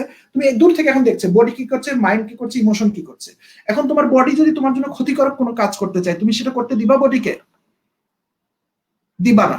তাহলে বডি কাচ্চি বিরিয়ানি খেতে চাইলে তোমাকে বডিকে আটকাতে হবে, এবং তুমি পারবা যদি তুমি বডি থেকে আলাদা হও। আমি বোঝাতে পেরেছি? যদি বডি বলে এক্সারসাইজ আজকে করিস না, কালকে থেকে করবো, দেন তুমি বলবে নো, তোমাকে আজকে এক্সারসাইজ করতে হবে। তুমি একটু ভেবে বলো তো, কাচ্চি বিরিয়ানি আসলে কে খেতে চায়? তুমি খেতে চাও না তোমার জিভ খেতে চায়? আমার জিভ, মানে আমার খিদা ভিতরে আমি আরো স্পেসিফিক করে দিয়েছি কিন্তু তোমার সুবিধার জন্য, নট ইভেন তোমার পাকস্থলী, তোমার যকৃৎ, তোমার কিডনি, এরা কিন্তু খেতে চায় না, তোমার একটা অঙ্গ শুধু এটা খেতে চায়, তার নাম হচ্ছে জীব, কারণ সে টেস্টটা নিতে চায়। কিন্তু যখন তুমি বুঝতে পারো যে এই পুরো শরীর হচ্ছে আমার একজন এমপ্লয়ি, আমি হলাম কোম্পানির সিইও, সে আমার সাথে দুষ্টামি করে একটা খারাপ জিনিস আমার অফিসে ঢুকাতে যাচ্ছে, যেটা কিনা আমার অফিসকে নোংরা করে ফেলবে, আমার শরীরকে নোংরা করবে, এবং আমার পুরো শরীর অসুস্থ হলে কিন্তু আমি শেষ হয়ে যাব, তুমি কিন্তু ওই কর্মচারীকে সাবধান করবে এবং দরকার হলে ছাঁটাই করে দিবা। তাহলে এটা হলো শরীর। একইভাবে মনের ক্ষেত্র, মনের উপর কিন্তু আমাদের এই নিয়ন্ত্রণ রাখতে হবে যে আমি কি চিন্তা করবো না করবো এটা আমি করব। একইভাবে ইমোশন, কারণ থটের পর্যন্ত আমি গিয়েছি যেহেতু অল্প সময়, থট কিন্তু ইমোশনকে ট্রিগার করে। ইমোশন একবার ট্রিগার হয়ে গেলে বন্যার পানির মতো। আমরা যে নদীগুলো রেখেছি, আমরা তো সব নদী ভরাট করে দেই না, তাই না? যদি অনেক দুষ্ট লোক নদী ভরাট করে, কিন্তু আমরা নিষেধ করি না, নদীটা থাকতে দেন, প্রকৃতির জন্যই তো দরকার নদী, তাই না? কিন্তু এই নদীর পথেই কিন্তু বন্যার পানিটা আসে। কিন্তু সমস্যা হচ্ছে বন্যা যখন একবার শুরু হয়, ও কিন্তু নদীর দুই কূল ভেঙে দেয়। ইমোশন হচ্ছে এমন এক ধরনের জিনিস যেটা কিনা থট দ্বারা ট্রিগার, কিন্তু একবারও ফ্লো করলে থট আর ওকে আটকাতে পারে না। থট বলতে আমরা বুঝি আমাদের লজিক্যাল মাইন্ড, যেটা আমাদের ব্রেনের সামনের অংশ কাজ করে, 2 আর 2 4, 4 আর 2 6, আজকে এটা না করলে কালকে পরীক্ষা খারাপ হবে, এগুলো হচ্ছে লজিক্যাল থট। আর ইমোশনাল হচ্ছে যে কিনা থটের উপর উঠে বসে। ধরো তোমাকে একটা নতুন জামা কিনে দিল, তুমি কিছুক্ষণের জন্য ইমোশনাল হয়ে গেলা, কিংবা আমাদের লাইফে একটা বড় দুর্ঘটনা ঘটলো, আমরা কিছুক্ষণের জন্য ইমোশনাল হয়ে যাই। কিন্তু আমাদের লাইফের সবচেয়ে বড় দুর্ঘটনা ঘটলে কিন্তু জীবন থেমে থাকে না। আমাদের অনেক ক্লোজ আত্মীয় স্বজন মারা যাওয়ার পরও কিন্তু আমরা তাদেরকে কবরস্থানে বা চিতায় দাঁড় করে আমরা কিন্তু বাস্তব জীবনে ফিরে আসি। এটা হচ্ছে লজিক। তাহলে যে সময়টা আমি ডাইলিউট হয়ে থাকলাম, সবকিছু ভুলে গেলাম, কিংবা সুশান্ত সিং রাজপুত বা আমাদের এসএসসি পরীক্ষা দিয়েছে এবার 6টা ছেলে মেয়ে আমি যতটুকু জেনেছি তারা আত্মহত্যা করেছে, এই মানুষগুলো কেন মারা গেল? এরা মারা গেল কারণ এরা ওই পরিস্থিতিতে তাদের ইমোশন এমন ভাবে তাদের উপর ফ্লো করলো যে তারা নিজেদেরকে ভুলে গেল, এবং তারা এমন কিছু কাজ করে ফেললো যে তাদের সারা জীবনের জন্য আমরা মানুষগুলোকে হারিয়ে ফেললাম। আমি জাস্ট ছোট্ট একটা উদাহরণ দিলাম জেরিন, যে কিভাবে রিস্টার্ট ইয়োরসেলফ কাজ করে। তুমি যেই মুহূর্তে এই জিনিসটা জেনে ফেললা, এই মুহূর্তে যেটা জানলা, তুমি কিন্তু সাথে সাথে তোমার শরীরের বস হয়ে গেলা, তুমি মাইন্ডের বস হয়ে যাবা, তুমি তোমার ইমোশনের বস হয়ে যাবা। এটা হইলে 60-70% কাজ ডান তোমার। এরপর বাকিটা অটোমেটিক। তোমার সামনে 2টা বই থাকবে, একটা পড়ার বই, একটা গল্পের বই, হুমায়ুন আহমেদের বই, একটা হচ্ছে কাঠখোট্টা একটা মেবি 4 ইয়ার সিরিজের বই। বই কিন্তু হুমায়ুন আহমেদ পড়তে ইচ্ছে করবে। এটা কে বলছে? তোমার ইমোশন এবং মাইন্ড কিন্তু তোমাকে ডেভিয়েট করছে। তুমি যখন তোমার ক্যালেন্ডার দিকে তাকাবা যে না কালকে তো ক্লাস টেস্ট, তুমি তখন লজিক দিয়ে চিন্তা করবা যে আমি তো ক্লাস টেস্টের পরও কিন্তু হুমায়ুন স্যারের বইটা পড়তে পারছি, কিন্তু আমি যদি পরীক্ষার পরটা আমি আগে পড়ি তাহলে আমার রেজাল্টটা ভালো হবে। রেজাল্ট ভালো হলে কার উপকার? আমার উপকার। তখন তুমি তোমার থটকে বলবা বন্ধ, হিমু, রূপা বন্ধ থাকো, ওই ঘরে বন্দি থাকো, আমি কালকে বিকেলে তোমাদের সাথে দেখা করবো। পসিবল না? পসিবল। কিন্তু এই সিম্পল সিম্পল জিনিস আমরা পারি না। আর এরকম ছোট ছোট প্রবলেম মিলে কিন্তু একদিন একটা বড় প্রবলেম তৈরি হয়ে যায়। আমি জাস্ট একটা এক্সাম্পল দিলাম, যদি আরো সুযোগ আসে আরো 2-একটা এক্সাম্পল হয়তো দেওয়া যাবে। স্যার, আমি একটা কোয়েশ্চেন দেখতে পেলাম মাঝখানে, রাইদ Yes. রহমান বলছে যে বডি, থটস এন্ড ইমোশন এই তিনটা যদি সেপারেট এন্টিটি হয় তাহলে হু এম আই, মানে আমি তাহলে কে? যেহেতু আমরা বলি যে মানুষ তিনটারই সংমিশ্রণ। This is a very interesting part of, I hope সেও তোমাদের বন্ধু, রাইট, বা স্টুডেন্ট, রাইট, আইওটির স্টুডেন্ট। সো ইঞ্জিনিয়ারদের হলো এই মুশকিল, ইঞ্জিনিয়াররা হচ্ছে দ্রুত লজিক ধরে চলে যায়। বিশ্বাস করো, এই প্রশ্নটা শুনতে আমার অনেকের 2-3 সপ্তাহ সময় লাগে, কারণ অনেক দূর যাওয়ার পর মানুষ এটা বোঝে। কিন্তু ইঞ্জিনিয়ারদের এটা একটা ভালো গুণ, তারা হচ্ছে দ্রুত জিনিসটা চেঞ্জ করে ফেলে। তাহলে ওইটা কি? হ্যাঁ, মানুষ কিন্তু হচ্ছে দিন শেষে আমি হচ্ছে একটা লাইফ এনার্জি। তুমি যদি আমাদের ধর্মীয় মতে যাও, যে যে ধর্মের যাও, কোথাও আত্মা বলে, কোথাও কল্প বলে, কোথাও এটা বলে, দিন শেষে কিন্তু একটা এনার্জি। এবং ইঞ্জিনিয়ারদেরকে বলতে আমার আরো সুবিধা, তোমরা যদি কোয়ান্টাম ফিজিক্স এর অনেক কিছু দেখো, দেখবা এখন কিন্তু আস্তে আস্তে কোয়ান্টাম ফিজিক্স এমন কিছু জিনিসপত্র ড্রাইভ করছে যেটা কিন্তু লজিক্যাল ফিজিক্স দিয়ে প্রমাণ করা কখনোই যেত না বা যায় না। এবং এমন অনেকগুলো নতুন নতুন সূত্র আসতেছে যেখানে আমরা অনেক ইমাজিনারি জিনিসপত্রের হিসাব পাচ্ছি, তাই না? ইমাজিনারি নাম্বার তো আমরা অনেক সলভ করেছি আগে। এবং ডাইমেনশনের ব্যাপার আছে কিন্তু, যেমন ধরো আমরা কিন্তু 3 ডাইমেনশন পর্যন্ত বুঝতে পারি বা অনুভব করতে পারি বা আরেকজনকে এঁকে দেখাতে পারি, কিন্তু 4 ডাইমেনশন, 5, এগুলো তো আমরা বুঝি না এগুলো কি। কাজেই জ্ঞানের অনেক জিনিস, ট্রেডিশনাল জ্ঞানের অনেক জিনিস কিন্তু আমাদের বাইরে। সো আমরা এটাকে বলি লাইফ এনার্জি। রিস্টার্ট ইয়োরসেলফের ভাষায় আমরা এটাকে লাইফ এনার্জি বলি। তুমি যদি আমাকে জিজ্ঞেস করো ভাই এই এনার্জি আর বিদ্যুৎ এনার্জি কি এক, আমার কাছে কিন্তু এই মুহূর্তে উত্তরটা নাই, বিকজ আমি এটা জানি না। আমিও খুঁজতেছি, যদি উত্তরটা পাইতে খুব ভালো হবে, আমি আসলে জানি না। বাট দিন শেষে এটা একটা এনার্জি, লাইফ এনার্জি, যে কিনা এসে বডি, মাইন্ড এবং ইমোশনকে ট্রিগার করেছে। যেমন সেম ইলেকট্রিসিটি গিয়ে লাইটকে লাইটের মতো জ্বালিয়েছে, এসি কে এসির মতো ঠান্ডা বাতাস দিচ্ছে, আবার মেবি একটা টেলিভিশনকে টেলিভিশনের মতো চালাচ্ছে, কিন্তু ঠিক একই এনার্জি। এরকম ভাবে আমাদের লাইফ এনার্জিটা যতক্ষণ আমাদের সাথে থাকে ততক্ষণ পর্যন্ত আমাদের এই 3টা সিস্টেম অপারেট করতে থাকে। বাট মুশকিল হচ্ছে লাইট, ফ্যান, এসি দেখতে দেখতে আমরা এখন ভুলেই গেছি যে ইলেকট্রিসিটি বলে একটা জিনিস আছে। আমরা বলছি লাইট জ্বালাও, লাইটটা কেন খারাপ, লাইট সুন্দর। বুঝতে পেরেছো? আমরা কিন্তু কখনোই ভাবছি না যে লাইটটা চলতেছে কারণ ইলেকট্রিসিটি আছে। আমরা কখন ভুলে যাই, মনে পড়ে আমাদের যে ইলেকট্রিসিটি নাই যখন লাইটটা অফ হয়ে যায়, তখন আমাদের মনে পড়ে আল্লাহ ইলেকট্রিসিটি চলে গেল। মানুষেরও কিন্তু তাই হয়, মানুষের যখন এনার্জিটা চলে যায় তখন আমাদের মনে হয় যে আল্লাহ, মানুষটা তো নাই হয়ে গেল। কিন্তু এটা যদি আমরা যত আর্লি বুঝতে পারবো, আমাদের লাইফ এনার্জিটাকে আমরা তত বেশি মানে ভালোভাবে ব্যবহার করতে পারবো, এবং তখনই কিন্তু একটা মানুষ অন্য উচ্চতায় উঠতে পারে। আচ্ছা স্যার, তাহলে খুবই সুন্দর কথা বললেন। আমি এটাকে একটু সামারাইজ করতে চাই, যদি এক লাইনে বলতে পারি, যে আসলে মানুষের চিন্তা, অনুভব এই সব কিছুর উপরই কন্ট্রোল থাকতে পারে একার একটা মানুষের। বাইরের যে নেগেটিভ ইনপুটটা, এটা শুধুমাত্র কন্ট্রোল করতে পারি আমরা। আমরা আমাদেরকে বিভিন্ন কাজের মধ্যে দিয়ে ব্যস্ত রাখতে পারি, আমরা আমাদের মাইন্ডটা ডাইভার্ট করতে পারি যাতে আমরা এই ইনপুটটা না নিই।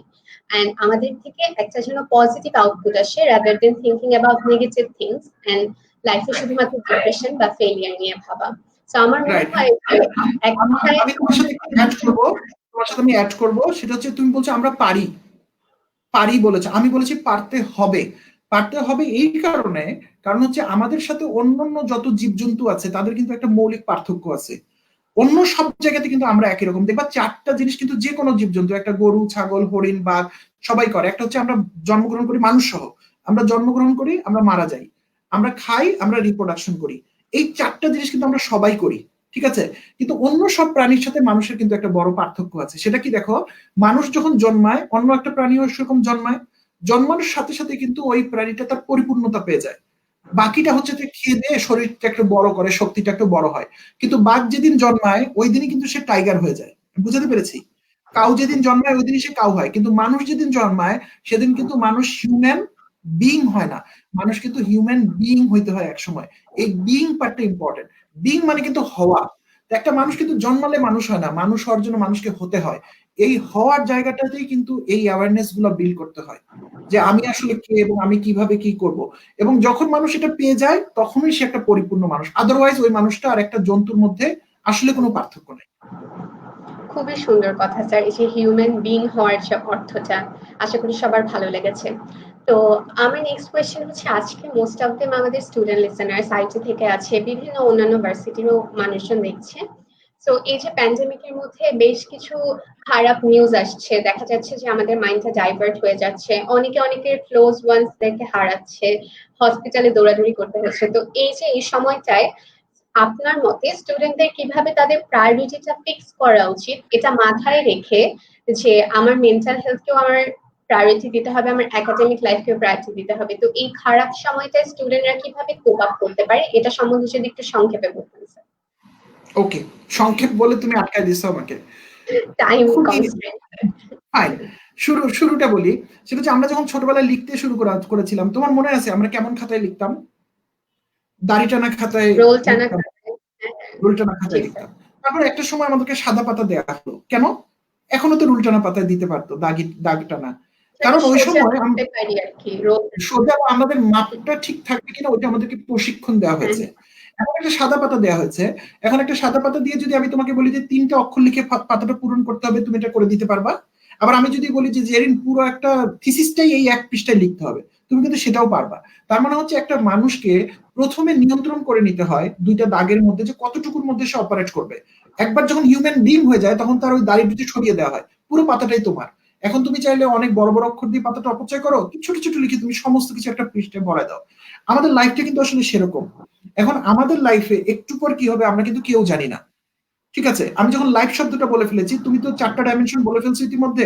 আমাদের এই যে এক বন্ধু জিজ্ঞেস করেছিল বডি, মাইন্ড, ইমোশন, এনার্জি, আরেকটা ডাইমেনশন আছে, সেটা হচ্ছে টাইম।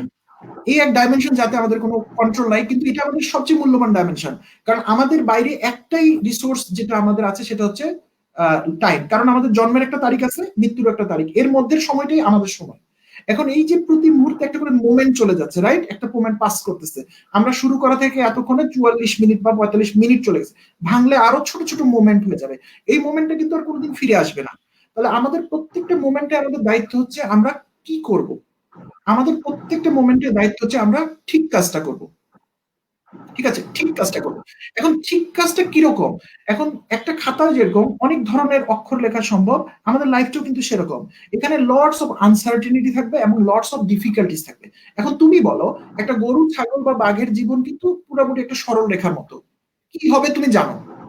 একটা মানুষের জীবন হচ্ছে অনেক স্পাইক, লাইক সাইন ওয়েভের মতো অস্থির স্পাইক। কোন জীবনটা আসলে ভালো? ডিসি কারেন্টের মতো জীবনটা ভালো, না এসি কারেন্টের মতো জীবনটা ভালো, বা স্পাইক ওয়ালা কারেন্টটা ভালো? কোনটা ভালো? তুমি কোনটা নিবা? তুমি গরু ছাগলের জীবন নিবা, না তুমি অস্থির জীবন? তুমি সাইন এসি ওয়েভের মতো কারেন্টের মতো জীবনটাই। অস্থির কারেন্টটা নিবা। এটা যদি তুমি নাও বলতা তখন আমি তোমাকে আরেকটা উদাহরণ দিতাম। তুমি দেখবা রাতে বেলা আমাদের এই ইয়াং স্টুডেন্টরা, দেখো তোমরা ম্যানচেস্টার ইউনাইটেড, এদের রাতভর খেলা হয়, আমরা কিন্তু রাত জেগে খেলাগুলো দেখি, কিন্তু পরের দিন সকালে তো হাইলাইটস হয়, পরের দিন তো দেখে নিলে হয়। মেসিকে অনেক ভালোবাসি, শুনলাম মেসি 53 মিনিটে গোল দিচ্ছে, তো 53 মিনিটে ইউটিউবে গিয়ে তো দেখলেই হয়ে যায়। কিন্তু সারা রাত কেন আমরা অপেক্ষা করি? কারণ আমরা কিন্তু আনসার্টিনিটি পছন্দ করি। তুমি দেখবা ক্রিকেট খেলা বা অনেক জায়গাতে কিন্তু এই যে জুয়ারি বা অন্যদেরকে খুব কন্ট্রোল করে যাতে খেলাটা সার্টেন না হয়ে যায়। মানুষ একটা অদ্ভুত জীব যে সবখানে, এবং অন্য মানুষের জীবনেও সে আনসার্টেনিটি খোঁজে, কিন্তু তার নিজের জীবন হয়ে গেলে সে তখন সার্টেন হতে চায় যে না, আমার সবকিছু ঠিক থাকতে হবে, আমার করোনা হইতে পারবে না, আমার আত্মীয় স্বজন হইতে পারবে না, আমি রাইট টাইমে পাস করবো, আমার রেজাল্ট ফাটাফাটি হবে, আমি চাওয়া মাত্র চাকরি পাবো, সবকিছু আমার স্টেবল হবে। অথচ দেখো, মানুষের জীবনের কিন্তু শেষ যে দৃশ্যটা, এটা কিন্তু সবার জন্য ডিফাইন। তুমি কি জানো তোমার জীবনের শেষ কোথায়, কি হবে? তুমি মারা যাবে। আগেলে আমাকে জানাইও, যদি না হয় তাহলে আমাকে জানাইও, আমি মাপ চেয়ে নেবো। প্রত্যেকটা মানুষের কিন্তু খেলা শেষ, মানে কেউ দাঁড়িয়ে মরে যাবে, কেউ বসে মরে যাবে, কেউ শুয়ে মরে যাবে, কেউ অ্যাক্সিডেন্ট করে মরে যাবে, বাট মরতেই হবে। তো দেখো, জীবনের শেষ দৃশ্যটাও ডিসাইডেড। একটা সিনেমা যদি গল্প করি আমি তোমাকে, যদি দৃশ্যগুলো বলতে, তুমি তো শুনবা না, তুমি ভাই আপনি বলেন না, আমি সিনেমাটা নিজে দেখবো, বললে তো সব মজা শেষ। আমি শেষ দৃশ্য বলে দিলাম, নায়ক নায়কের কি হবে। আর জীবনের বাকি থাকলো কি? যতটুকু সময় থাকলো তুমি তো এই সময় এক্সাইটমেন্টই খুঁজো। এই এক্সাইটমেন্টই হচ্ছে করোনা, এই এক্সাইটমেন্টই হচ্ছে পড়ালেখা, এই এক্সাইটমেন্ট হচ্ছে আমার প্রিয়জনের হারিয়ে যাচ্ছে। এই সব কিছু আমরা চেঞ্জ করতে পারবো না। অবশ্যই আমরা পারবো যদি আমরা হাত ধুই, যদি আমরা মাস্ক পরি, যদি আমরা রাস্তায় মানুষের সাথে দূরত্ব রেখে হাঁটি, আমরা যদি নিরাপদ থাকি। শুধু আমি করোনার কথা বলেছি, কিন্তু এরকম সেফটি সিকিউরিটি কিন্তু প্রত্যেকটা স্টেজে আছে। তুমি যেদিন প্রথম একটা সেমিস্টারে উঠেছো, তোমার দায়িত্ব হচ্ছে পুরো সেমিস্টার পড়ালেখা করা। তুমি যদি না পড়ে এক্সাইটমেন্ট খুঁজো পরীক্ষার হলে, তাহলে তুমি ফেলই পাবা। এখানে কোনো এক্সাইটমেন্টের কিছু নাই। কিন্তু আমি পুরো সেমিস্টার পড়বো, বুঝবো না, স্যারের কাছে, ফ্রেন্ডের কাছে চেষ্টা করবো আমি, এটাই তো মজা, রাইট? এরকম ভাবে লাইফের কিন্তু অনেকগুলা তোমার আপস এন্ড ডাউনস থাকবে, এটা কোনো লোক অ্যাভয়েড করতে পারবে না। পারলেই তার লাইফ গরু ছাগলের জীবন থাকে। কেউ যদি বলে আমি গরু ছাগলের জীবন নিবো, না, আমার তাতে কোনো কিছু বলার নেই। কিন্তু তুমি যখন এক্সাইটমেন্টের লাইফে আসবা, তোমার দায়িত্ব হচ্ছে রাইট পয়েন্ট গুলো ঠিক রাখা, রাইট প্যারামিটার গুলো ঠিক রাখা। একটা মেশিন যেমন চালানোর সময় তোমরা কয়েকটা জিনিস ঠিকঠাক রাখো, তাই না? সবকিছু তো আমরা চেঞ্জ করতে পারি না, এরপর দুর্ঘটনা ঘটতে পারে, আমরা সেটার জন্য ব্যবস্থা নিব। লাইফের ব্যাপারেও তাই। আমার যেটা অনুরোধ থাকবে, পার্টিকুলারলি করোনা পরিস্থিতিতে, এটা কিন্তু আমাদেরকে অনেক বেশি নেগেটিভলি ড্রাইভ করছে। তুমি প্রতিদিন টিভির সামনে বসলে কিন্তু তুমি নেগেটিভ খবর পাচ্ছ, তুমি সারাদিন ফেসবুকে নেগেটিভ খবর পাচ্ছ, বন্ধুদের সঙ্গে খারাপ খবর পাচ্ছ। তাহলে এরা কিন্তু সব নেগেটিভ ইনপুট তোমার ভিতর যাচ্ছে। এখন তুমি বাজার থেকে সব নেগেটিভ জিনিস ভরাচ্ছ তোমার মাইক্রোওয়েভ ওভেনে, আউটপুট পজিটিভ আসবে এটা তো আশা করা যাচ্ছে না। সারাদিন নেগেটিভ থট, রাতে যখন ঘুমাচ্ছ সেই থটের উপর তোমার কোনো কন্ট্রোল নাই, তুমি স্বপ্নে বাজে জিনিস দেখতেছো, এবং সকালে উঠে আবার তুমি বাজে খবর দেখতেছো। তাহলে এই সিস্টেমের মধ্যে থাকলে কিন্তু কখনোই তুমি নেগেটিভ থেকে বের হতে পারবে না।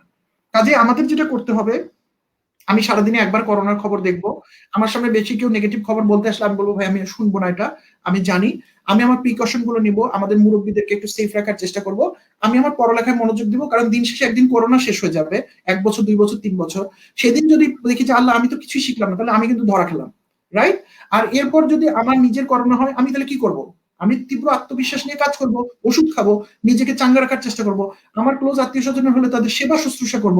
কেউ যদি মারা যায়, যেদিন আমি সহজ করে বলছি, মারা গেলে দাফনের কাজ করতে হবে, কারণ আমরা কোনো লোক কারো মৃত্যু ঠেকাতে পারবো না। দুঃখজনক, কষ্টকর কাজটা, কিন্তু এটা আমাদেরকে সহজভাবে নিয়েই জীবনে এগোতে হবে জন্য আমাদের এই জীবনটা। এবং যে মানুষ যত সুন্দরভাবে এই কাজটা করতে পারে, সেই হিউম্যান বিং। আমি কি বোঝাতে পেরেছি? আমি জানি না, অনেক কঠিন কথা বলে ফেললাম, বাট এছাড়া কিছু করার নেই আমাদের। আমি বুঝতে পেরেছি এবং আশা করি আমাদের দর্শকরাও বুঝতে পেরেছে। মানে একটা কথা আছে না যে the show must go on. তো কথাটা শুনতে যেমনই খারাপ লাগুক যে আমার ক্লোজ ওয়ান আমি হারিয়ে ফেলেছি বা কেউ মারা যাচ্ছে, কিন্তু আসলে সত্যি কথা, জীবন কারোর জন্য থেমে থাকে না। সার্টিফিকেটের ব্যাপারে স্যার একটা কথা বলবো, আমি খুব চেষ্টা করি কোনো শো দেখে সেখান থেকে কোনো একটা কথা বা কোট নিয়ে সেটা মনের মধ্যে রেখে দেওয়ার।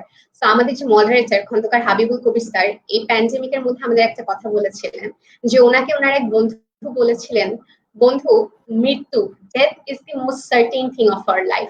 বেঁচে থাকাটাই আনসার্টেন। কথাটা খুব সুন্দর আমার মনে গেছেন। আপনার কথার সাথে আজকে আমি সম্পূর্ণভাবে সেটা রিলেট করতে পারলাম স্যার। সো মুভিং ফরওয়ার্ড, আমার শেষ আর 2টা কোয়েশ্চেন আছে, এরপর আমরা দর্শকের কাছ থেকে কোয়েশ্চেন নিব। হ্যাঁ, এখানে আচ্ছা, দর্শকের থেকে কোয়েশ্চেন এসেছে, শাফি আল ইসলাম বলছে যে reflecting on your thoughts on the absence of things, we often take hits and falls in life. How can we channel those to be a better version of ourselves?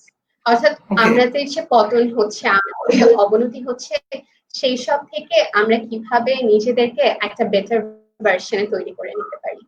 Right, খুবই powerful question. এবং আমি আসলে এরকম একটা উদাহরণ তার মধ্যে এইটা আমি বলতে চেয়েছিলাম। সো এই প্রশ্নটা আমাকে অনেক সহজ করে দিয়েছে। তুমি একটা জিনিস দেখবা, এটা রিস্টার্ট ইউরসেলফের ভাবনা বলছি, মানুষের কিন্তু একটা ওয়ান্ডারফুল ফ্যাকাল্টি হচ্ছে মানুষ তার মন দিয়ে তার চিন্তার জগৎ দিয়ে তার অতীতে চলে যেতে পারে যে কোনো সময়, অর্থাৎ তার জীবনের অতীতের ঘটনা সিনেমার মতো সে দেখতে পারে। কোনো প্রাণী পারে না, মানুষ পারে। আর মানুষের আরেকটা ওয়ান্ডারফুল ফ্যাকাল্টি আছে, তা ইমাজিন করতে পারে, অর্থাৎ সে ভবিষ্যৎকে কল্পনা করতে পারে। তাহলে এই যে অতীতকে যে সে চিন্তা করতে পারে এবং ভবিষ্যৎকে কল্পনা করতে পারে, এই দুটো সে কখন করে? বর্তমানে দাঁড়িয়ে করে। এখন আমি যখন বর্তমানে দাঁড়িয়ে আছি, আমরা একটু আগে বলেছি আমাদের জীবনের সবচেয়ে মূল্যবান সময় হচ্ছে বর্তমান, কারণ বর্তমানটাই কিন্তু একটু একটু করে চলে যাচ্ছে এবং বর্তমানটাই একসময় আমার শেষ হয়ে যাওয়া মাত্রই কিন্তু আমার জীবনটা শেষ হয়ে যাবে। তাহলে আমার জীবনের সবচেয়ে গুরুত্বপূর্ণ জায়গা হচ্ছে বর্তমান। তাহলে আমি এই বর্তমানটাকে কেমন রাখবো? সুন্দর, সতেজ, যত ভালো পারা যায়। এখন এই বর্তমানে বসে যখন মানুষ অতীতের চিন্তা করে, বেশিরভাগ সময় মানুষ নেগেটিভ চিন্তাটা করে না পজিটিভ চিন্তাটা করে? উত্তর হচ্ছে, আমি বলে দিচ্ছি যেহেতু সময় কম, মানুষ অতীতের নেগেটিভ চিন্তাটা করে। সবসময় মানুষের অতীতের নেগেটিভ চিন্তাটা আসে। কেন আসে সেটারও ব্যাখ্যা আছে রিস্টার্ট ইয়োরসেলফে, কিন্তু আমরা এখন এটা আলাপ করবো না। বা মানুষ যে অতীতের খারাপ চিন্তাটা করে যে কোনো পরিস্থিতিতে বা কোনো কিছু করলে মানুষ ওনাকে নেগেটিভটা ভাবে, এটা কি ভালো না খারাপ? এটা কিন্তু আসলে ভালো। এবং এটা আছে জন্যই কিন্তু মানুষ অ্যাজ এ রেস একটা স্পেসিস হিসেবে পৃথিবীতে টিকে আছে। অনেক স্পেসিস চলে গেছে কারণ তারা ভালো মন্দের মধ্যে পার্থক্যটা বুঝতো না। মানুষের মস্তিষ্ক তাকে সবসময় নেগেটিভটা ট্রিগার করে যাতে সে সবসময় নিজেকে বাঁচাতে পারে। কিন্তু আমি যখন অতীতের কথা ভাববো জেরিন, বর্তমানে বসে, আমি তো অতীতটাকে বদলাতে পারবো না। পারবো? কোনো মানুষের পক্ষে অতীতকে বদলানো সম্ভব? সম্ভব না। এখন আমার জীবনে অনেক একটা খারাপ ঘটনা ঘটে থাকতে পারে। তাহলে আমার কাজটা কি? ওই ঘটনাটা যদি আমার মাথায় কখনো আসে বা আমি যদি নিয়ে আসি, তাহলে আমার দায়িত্ব হচ্ছে ওখান থেকে শেখা যে ওই সময় আমি কি ভুল করেছিলাম। এর বেশি আমি কোনো কিছু চিন্তা করব না। আমি জিনিসটাকে এভাবে বলি, ধরো আমার পকেটে একটা পচা কলা আছে, আমি কলাটা বের করব, আমি দেখলাম এটার ছিলকাটা অনেক দূর পচে গেছে, কালো হয়ে গেছে। তাহলে আমি এটা কি করে খুলবো? খোলার পর আমি দেখবো কলার কি কোনো অংশ আছে যেটা সাদা এবং ভালো আছে, আমি খেতে পারি? সেই অংশটুকু আমি শুধু খাবো, বাকিটুকু আমি ফেলে দেবো।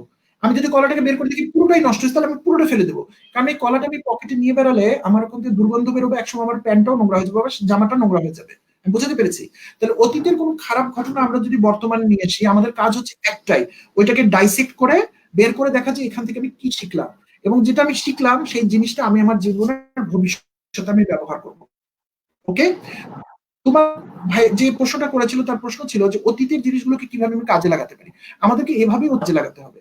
আমরা প্রায়শই যে ভুলটা করি এবং যে জন্য আমাদের মধ্যে এই যে অস্থির, যেখান থেকে আমি শুরু করেছি সেটা আসে, কারণ অতীতের জিনিসটা এসে কি করে, কি আমাদের ইমোশনকে ট্রিগার করে, এবং আমরা সবসময় এটা হয়তো আমার জীবনে কেন এটা হইলো, আমার জীবনে কেন এটা হলো, এটা ভেবে কোনো লাভ নেই। আমরা যদি এরকম ভাবতে থাকি আমাদের জীবনে এরকম ঘটনা আরো ঘটতে থাকবে। কিন্তু আমরা যদি বুঝি যে ওই দিন গাড়িটা আমি অ্যাক্সিডেন্ট করেছিলাম কারণ আমি ব্রেক কোনটা আমি চিনতাম না, হর্ন কোনটা এটা আমি বুঝিনি, কিংবা বাম দিকে ইন্ডিকেটর দিয়ে গাড়িটা বামে ঘুরাতে হবে এটা না বুঝে আমি ডান দিকের ইন্ডিকেটর দিয়েছিলাম, এই জন্য অ্যাক্সিডেন্টটা হয়েছিল।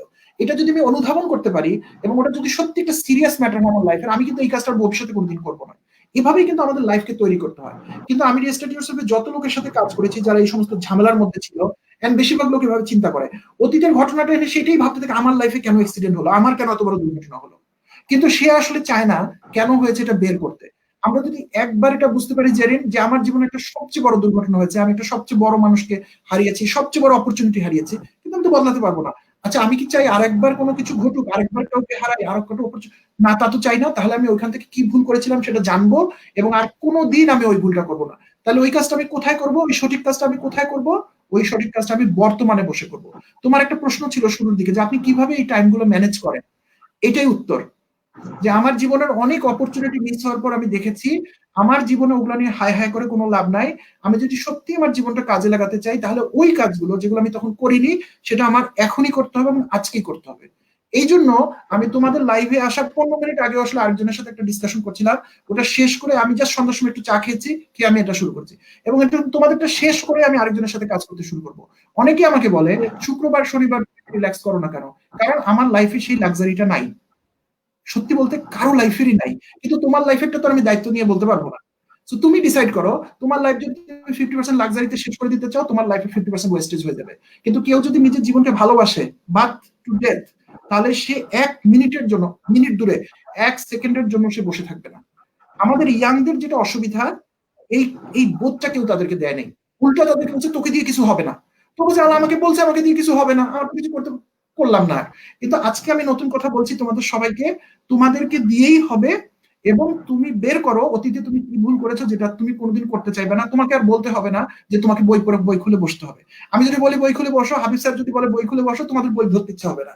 কিন্তু তোমার নিজের কনসিয়েন্স যদি তোমাকে বলে যে না, জেরিনের মন বলছে যে আমাকে পড়তে বসতে হবে, তুমি সবার প্রথমে বই নিয়ে বসবে। আমি এটাই my wish and blessing and prayer for all of you.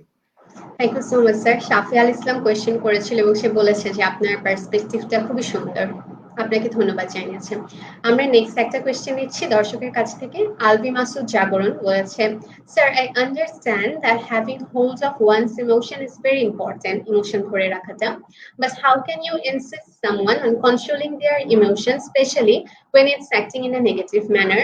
Sir মনে হয় কথাটা নিয়ে আগেও আরেকবার বলেছেন, তারপরে যদি খুব দুই এক লাইনে বললে খুব ভালো হয় স্যার, যেহেতু আমাদের সময়টা কম। মানে সে বলতে চাচ্ছে যে এই নেগেটিভ ইমোশনটাকে কিভাবে কন্ট্রোল করা যাবে যখন এটা আর কি আরো বেশি বাড়তে থাকে। প্রথম কথা হচ্ছে যেহেতু এটা নেগেটিভ, কন্ট্রোল করতে হবে, কারণ এটা যদি আমরা কন্ট্রোল না করি তাহলে কিন্তু আরো খারাপের দিকে নিয়ে যাবে। আর কিভাবে করতে হবে, উত্তর হচ্ছে সাইকেল যেভাবে চালানো শিখেছি আমরা। তো প্রথম দিন যখন আমরা সাইকেল চালাতে গেছি, আমরা কি পেরেছি? কেউ পারিনি। প্রথম যেদিন আমরা সাঁতার কাটতে নেমেছি, আমরা কেউ পারিনি, কিন্তু আমরা লেগেছিলাম, কিংবা আমাদের বয়স্করা, বড় ভাই, আব্বু বা যারাই শিখেছেন বন্ধু, তারা বলেছে তুই এটা পারবি, এবং আমাদেরও মন বলতো যেটা আমাকে করতে হবে, নাহলে সবাই চাচ্ছে আমি কেন পারবো না। এটার জন্য আমরা কিন্তু কয়েকবার ট্রাই করেছি এবং পড়ে গিয়েছি, এবং এটা সম্ভব হয়েছে। আমি জাস্ট সংক্ষেপে বলবো, মানুষ যে জিনিসগুলো মনে করে সে পারে না, কিন্তু ঠিক তার ভিতরে হয়। ধরো নেগেটিভ চিন্তা আমি তো আনতে চাই না, কিন্তু হচ্ছে। আসলে কে করাচ্ছে? আমি করাচ্ছি? আলভির মাথার ভিতরে আমি করাচ্ছি, না জেরিন করাচ্ছে, না হাবিব স্যার করাচ্ছে?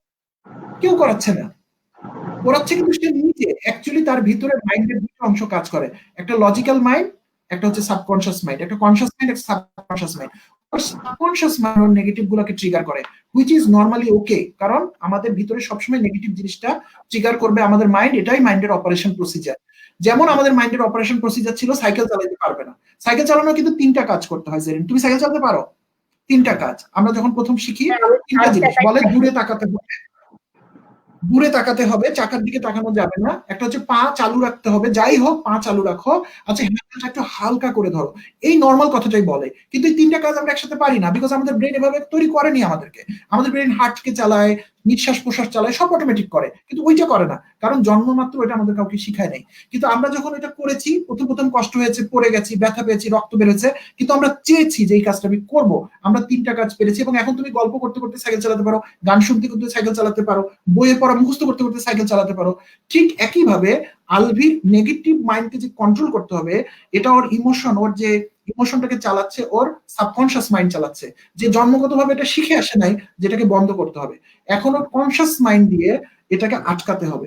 প্রথম কয়েকদিন কষ্ট হবে, বারবার ঘুরে আসবে, যেমন সাইকেল থেকে পড়ে গেছি, কিন্তু কনসিয়াসলি যখন ট্রাই করবে, রিস্টার্ট ইয়োরসেলফে আমরা কিছু প্রসেস শেখানোর চেষ্টা করি, এটা যখন পেরে যাবে, অটোমেটিক সে কন্ট্রোলটা পেয়ে যাবে। তখন ও ইমোশনকে বলবে অফ, অফ, অন, অন, এবং ইমোশন নিয়ে খেলাও সম্ভব। অন, অফ, এরকম করাও সম্ভব। স্যার এই প্রসঙ্গে খুব সুন্দর উত্তর। আমি আশা করি আলবি মাসুদ তার উত্তর পেয়েছে। তো এই প্রসঙ্গে আমি ছোট একটা জিনিস অ্যাড করতে চাচ্ছিলাম, যে আমি হলি ক্রসে পড়েছি। তো মিশনারি স্কুলগুলোতে সিস্টাররা বিভিন্ন জিনিস প্র্যাকটিস করে, আমাদের ক্লাসও হতো ভ্যালুস এর আলাদা। তো একদিন আমাদের অ্যাসেম্বলিতে সিস্টার একটা কথা বলেছিলেন যে তোমরা সবাই চোখ খোলা রেখে এক পায়ে দাঁড়াও। সবাই পেরেছিল এক পায়ে দাঁড়াতে।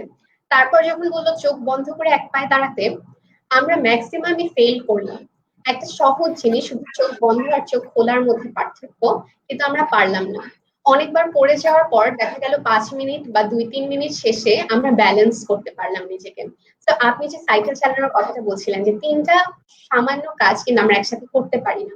তো আমার লাইফের এই ছোট এক্সাম্পলটা আমাকে তখন মনে করায় যে আসলে যদি আমরা আমাদের মাইন্ডটা সেট করতে পারি একটা জায়গায়, আমরা যে কোনো কাজই খুব সুন্দরভাবে করতে পারবো।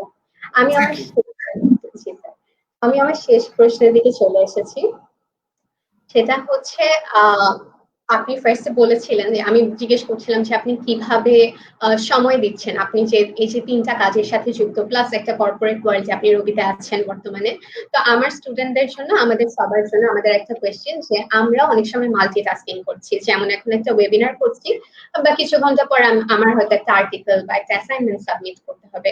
তো এই যে ব্যালেন্স করার ব্যাপারটা বা একটা সুন্দর রুটিন বানানোর ব্যাপারটা, আপনি যেটা নিজেকে দিয়ে উদাহরণ দিলেন, এটা আমাদের স্টুডেন্টদের জন্য স্টুডেন্ট লাইফ থেকে কিভাবে প্র্যাকটিস করা উচিত, কিভাবে শুরু করা উচিত, এই নিয়ে যদি একটু বলেন।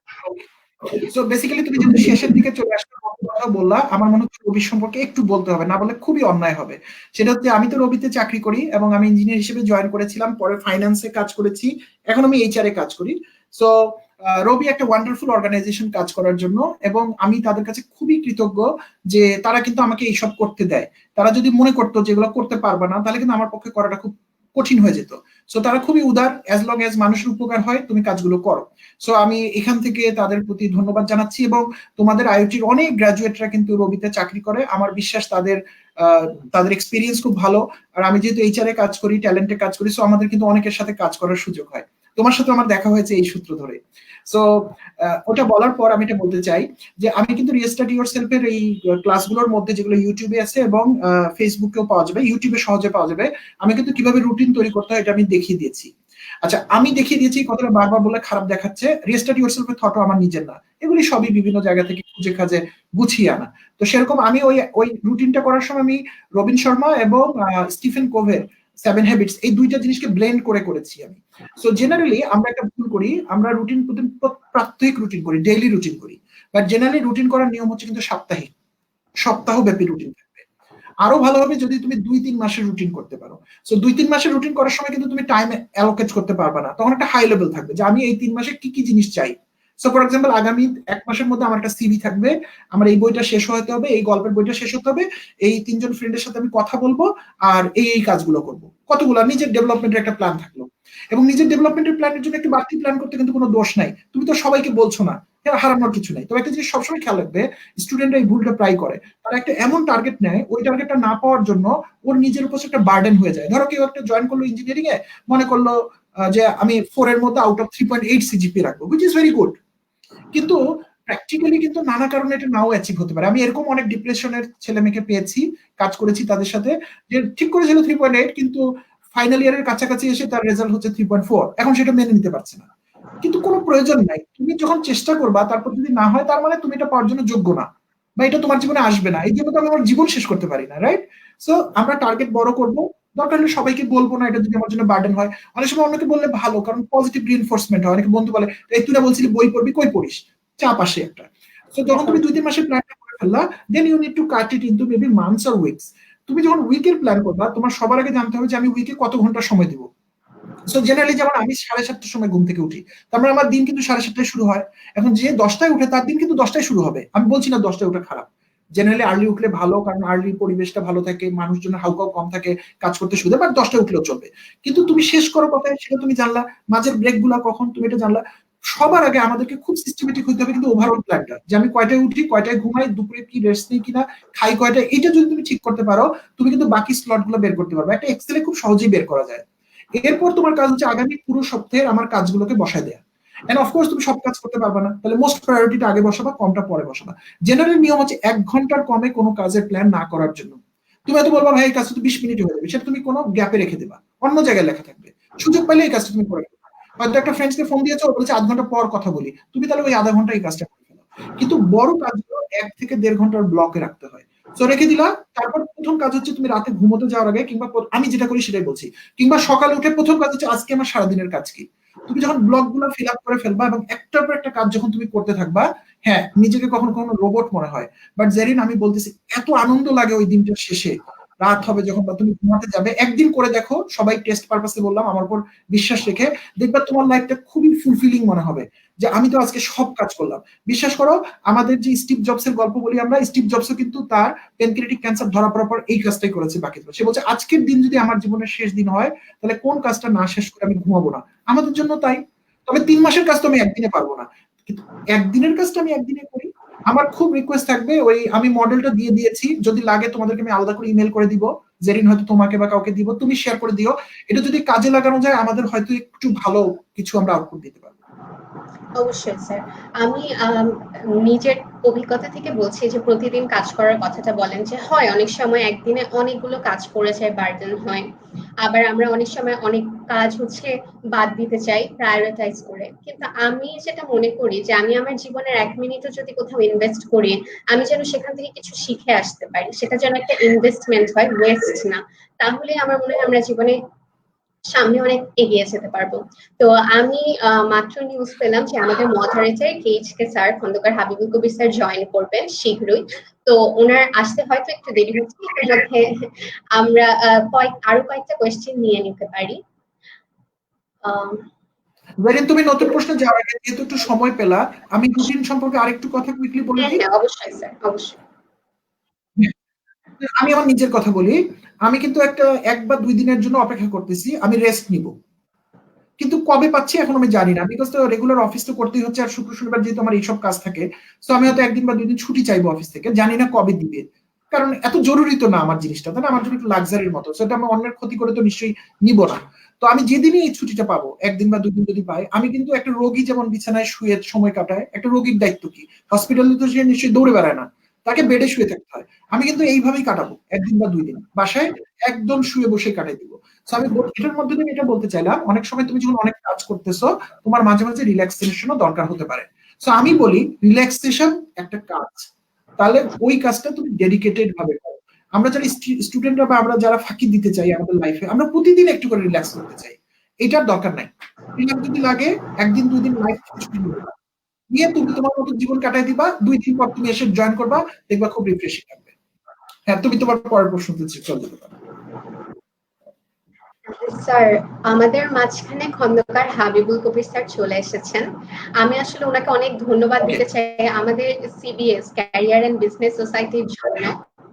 স্যার হচ্ছে প্যান্ডেমিকের মাঝেও তার নিজের কিছু কঠিন সময় পার করা সত্ত্বেও স্যার আমাদের জন্য কিছু মিটিং সেমিনার অ্যারেঞ্জ করেছিলেন।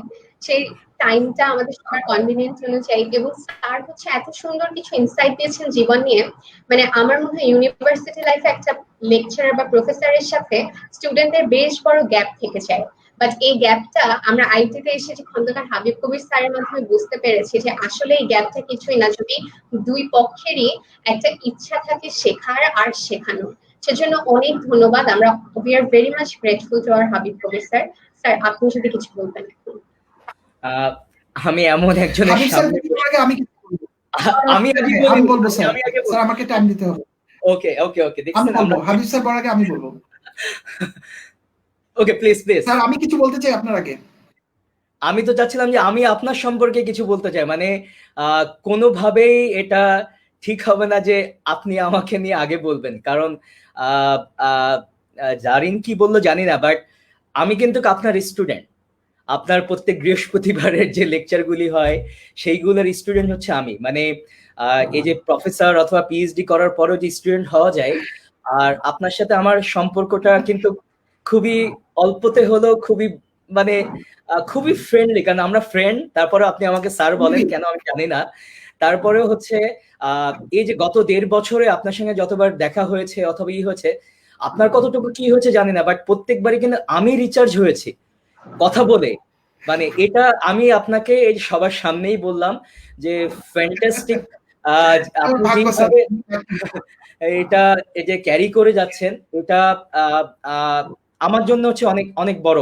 এই যে নট অনলি যে মানে পেশাগত দিকটাও যে, মানে এখন কিন্তু দেখেন যে রবিতে অথবা আপনি যেখানে যান আপনার প্রতিষ্ঠান কিন্তু আপনি যেটা ভালোবাসছেন সেটা কিন্তু করছেন, তাই না? মানে আপনার ওই ভালোবাসা ভালো কাজ করার ওইটাই করছেন এবং কমিউনিটির জন্য কাজটা করছেন। বাট ওই কাজটাই দেখেন যে এখন কর্পোরেটের মতন ইউজাররা কিন্তু এখন ইউজ করছে। তার মানে আমরা যদি কেউ চাই নিজের ভালো লাগার কাজটুকু করতে এবং সেখানে যদি প্যাশন থাকে, সেখানে যদি এই দিল থাকে, মানে মনটা থাকে, তাহলে আসলে কেউ আটকাতে পারে না। তো ওইটাই আসলে মেন মেন যে জিনিসটা আপনার কাছ থেকে আমি দেখেছি। আমি জানি না, আপনি সববারই খুবই পোলাইট থাকেন। সো এই একটা। আর অন্য দিক থেকে যেটা বলতে হবে যে আইইউটি এবং রবির যে রিলেশনশিপটা হয়েছে, সেটা কিন্তু আমাদের ওই ছোট রুমগুলোতে আলাপ করতে করতে ইনোভেশন করতে করতে এই পর্যন্ত চলে আসছে, মানে যেটার জন্য আমিও আসলে কখনো রবির সাথে কথা বলেছি এরকম মনে হয়নি। আমার কাছে মনে হচ্ছে যে একটা সুন্দর ইনোভেটিভ একটা টিমের সাথে আলাপ করেছি। ওইটা কি হবে কি হবে না কিছুই আমি জানি না, বাট যখন চিন্তা করেছি তখন মনে হচ্ছে যে ওটা তো হয়ে, মানে সবাই ওটা থেকে বেনিফিট পাওয়া শুরু করেছে। যে ওই মনে মানে কথা বলার সময় যে স্বপ্নটা দেখা, সেই স্বপ্নগুলো কিন্তু আমি দেখেছি। আমার এমএও কিন্তু নভেম্বরে হওয়ার কথা, পিছাতে পিছাতে অনেক দিন যাচ্ছে, বাট আলহামদুলিল্লাহ ওই এমইউর মধ্যে যে স্বপ্নটা দেখা, যে স্টুডেন্ট গুলো যেভাবে পাবে, এইগুলো কিন্তু পেয়ে গিয়েছি। সো আমি প্রথমেই বলতে চাইলাম আপনার জন্য যে আপনি যেই পরিমাণ মানুষদেরকে রিচার্জ করেন, আপনি আসলে কোথায় রিচার্জ হন আমি এটা জানি না। আর এই একটা জিনিস, আমি যেমন অনেক ক্ষেত্রে রিচার্জ হই, যেমন জারিন বলল এই স্টুডেন্টদের সাথে কথা বলে, আমি ওদের সাথে কথা বললেই রিচার্জ হয়ে যায়। ওই রিচার্জ হয়েই আমি হচ্ছে তখন গিয়ে আমার ফ্যামিলি অথবা অন্যদের সাথে কথা বলি। আপনার রিচার্জটা কোথায়? আর থ্যাংক ইউ ভেরি মাচ যে এইভাবে সবাইকে, মানে রবিকে, কর্পোরেটকে, মানুষকে, আপনার ফ্যামিলিকে, কমিউনিটিকে, রংপুরকে, ড্রিম ফর টুমরোকে, হোয়াট এভার, সবাইকে যে একটু রিচার্জ করছেন এইটুক টাইমে, এটার জন্য আল্লাহ আপনাকে সুস্থ রাখো, সেটাই, যাতে করে এটা সামনের দিকে আগাতে পারে। আমাদের মেন উদ্দেশ্য তো একজন আরেকজনকে একটু করা, কাজ যেন আমরা সবাই করতে পারি, সবাই যেন এই কমিউনিটি এটা ধরে রাখতে পারি। যেই মনের দিক থেকে আপনি যে উদ্দেশ্যটা আপনি শুরু করেছেন, ওইটা যেন আমরা সবার মাধ্যমে মানে ছড়িয়ে দিয়ে, আসলে তো দেশটা তো ছোট, আমরা তো এই মানে দেশটা ছোট, জনসংখ্যা অনেক বেশি, তাকালেই আশপাশে বন্ধু পাওয়া যায়। আমি ওই যদি ফিনল্যান্ড অথবা ইউরোপে থাকতাম, দেশ অনেক বড়, লোক সংখ্যা অনেক কম, বন্ধু নাই, আর আমরা এখানে তাকালেই আশপাশে বন্ধু পাচ্ছি। এর থেকে বড় পাওয়া বোধহয় আমাদের আর কিছু নেই। আমাদের আপনজন সবাই আশপাশে, মন খারাপ করার কোনো ওয়েই নাই আমাদের। সো ওই মানুষগুলোকে যদি আমরা একটু সিং করে ফেলতে পারি যে ইয়েস, এখানে পাওয়ারটা পাওয়া যায়, শক্তিটা পাওয়া যায়, আসেন আমরা আরেকজনকে শক্তিটা দিই, সবাই মিলে সুপার পাওয়ার হয়ে যায়। এই সুপার পাওয়ারটা হওয়ার জন্য আমি ইলেকট্রিক্যালের ভাষায়, আপনিও ইলেকট্রিক্যালের যে আমরা যদি এরকম করে সবাই একটু কানেক্টেড হয়, একটু রেজোনেন্স করতে থাকি, তাহলে কোনো এক সময় ইম্পালস হয়ে গেলে আমাদেরকে আর কেউ ঠেকাতে পারবে না। থ্যাংক ইউ ভাইয়া, এটা আমি জাস্ট আপনাকে স্যালুট দিয়ে থ্যাংক ইউ জানালাম। Thank you. আমি আমি জানি না আমার কথা বলার সুযোগ আছে কিনা, কিন্তু আমি স্যারের আগে কথা বলতে চেয়েছি। প্রথম কথা হচ্ছে, স্যারের সাথে আমার যখন পরিচয় হলো, একবার আইওটিতে গেলাম, তো পরিচয় হওয়ার পর, তারও আগে একটু বলে রাখি, সেটা হচ্ছে যে আমার কিন্তু সেট করাই ছিল, আমি যদি বুয়েটে না চান্স পেতাম আমি আইওটিতে পড়তাম, এটা মোটামুটি সেট করা ছিল আমার বাসায়। তো আমি যদি আইওটিতে পড়তাম তাহলে স্যার হয়তো আমার বন্ধু হয়ে যেতেন, স্যারকে তো আমার স্যার বলা লাগতো না। আর তারপর তো অনেকদিন পর স্যারের সাথে পরিচয় হলো, স্যারকে তো আমি চিনি না, তো স্যারের সাথে পরিচয় হওয়ার পর এত ভালো লাগলো যে আমি রবিতে ফিরে এসে আইওটির যারা আমার সাথে একই বয়সের, তাদেরকে আমি হাবিব স্যারের কথা বললাম। তাদের একজন হচ্ছে স্যারের খুব ক্লোজ ফ্রেন্ড, রুবায়েত ভাই। রুবায়েত ভাই আমাকে বললো যে হাবিব তো সেরকম স্কলার স্টুডেন্ট। আমি বললাম কিরকম, আমি তো বুঝি নাই। তারপর স্যারের এডুকেশনের কথা বললো, আমার কাছে শুনে মনে হচ্ছে হাবিব স্যার, আমি আজকে বলি, আমার বাবা প্রবাবলি, উনি আর বেঁচে নাই, উনি প্রবাবলি আমাকে এরকম দেখতে চেয়েছিল। তো সম্ভবত আপনি যদি আমি হতেন, আমার বাবার সন্তান আপনি হলে, উনি হয়তো অনেক বেশি আনন্দ পেতেন, যে আনন্দটা আমি আসলে ওনাকে দিতে পারিনি। তো আমি একটা আপনার কাছে কম্পারিজনে আমি একটা একদম খুবই ফালতু গ্রেডের স্টুডেন্ট। তো এখন আপনি তো বুঝতে পারছেন আপনাকে কেমন সার করি। প্রশ্ন উত্তর হয়ে গেল স্যার। দুই হচ্ছে এনার্জি পাই কোথায়? এনার্জি স্যার পাই আপনাদের কাছ থেকে। একটু আগে জেরিন তোমাকে আমি বলছিলাম মানুষের লাইফ একটা এনার্জি বলেছি, স্যার কিন্তু এত কথা শুনেছি কি শুনে আমি জানি না, কিন্তু স্যার কিন্তু এনার্জির কথা বলছে, রিচার্জের কথা বলছে, রেজোনেন্সের কথা বলছে। আসলে রিয়েস্টেট ইউরসেলফে আমরাও এটা খুঁজে পেয়েছি স্যার, যে মানুষ কিন্তু একটা এনার্জি দিন শেষে। এবং এই যে আজকে আমরা স্ক্রিনের মধ্যে 3টে এনার্জি, আমাদের ব্যাক স্টেজে আরো 5টা এনার্জি, 8টা এনার্জি আমাদেরকে শুনছে, আমি জানি না কতগুলো মানুষ, এই মানুষগুলো মিলেই কিন্তু পরিবর্তনটা আসলে সম্ভব। সো ওই এনার্জিটা স্যার আমিও আবার আপনাদের কাছ থেকে পাই। সো এক অর্থে আমি কিন্তু একটা স্বার্থপর মানুষ, আমি যা কিছু করি আপনাদের কাছ থেকে কিছু নেয়ার জন্যই আসলে করি। দিন শেষে এটা আমাকে একটু গতি দেয়, আর কিছু না। আর কাজগুলো অবশ্যই স্যার, কাজ কোনো কিছু বড় আকারে করতে গেলে সবার সহযোগিতা লাগবে। আমি শুরুতেও বলেছি আমি উত্তরাঞ্চলের একটা গ্রামের মানুষ, আমার পক্ষে আসলে অনেক কিছু ড্রাইভ করা সম্ভব না, আমার ওই কোয়ালিটি গুলো নাই, আমি খুবই বেসিক একটা লোক। এইখান থেকে কোনো কিছু সামনে নিতে হলে স্যার বা যারা স্টুডেন্ট বেশি, আমি তাদেরকে বলবো, যারা আমাদের ছোট ভাই বোন শুনতেছে, তোমাদেরকে এইগুলা নিয়ে সামনে যেতে হবে। আমি কোনো রয়্যালিটি নিয়েও বসে নাই, আমি সবকিছু ছেড়ে দিতেই চাই। ড্রিমস ফর টুমরো আমি বলেছি একটা টিম তৈরি করেছি, রিস্টার্ট ইয়োরসেলফকেও করে দিব। আমরা তো একসময় মরেই যাব, কাজগুলো থাকলে মানুষ উপকৃত। স্যার বেসিক আপনি বলছেন আপনি গ্রাম থেকে এসেছেন, খুবই বেসিক একটা মানুষ। আসলে সত্যি কথা কি, গ্রাসরুটে বা তৃণমূলের মানুষদের কাছে পৌঁছানোর জন্য তাদের সাথে নেমেই কাজ করতে হয়। আসলে উচ্চাসনে বসে বা সমাজের খুব হায়ার অথরিটিতে থেকে অনুভব না করে আসলে কোনো কাজ করাই সম্ভব না আমরা মনে করি।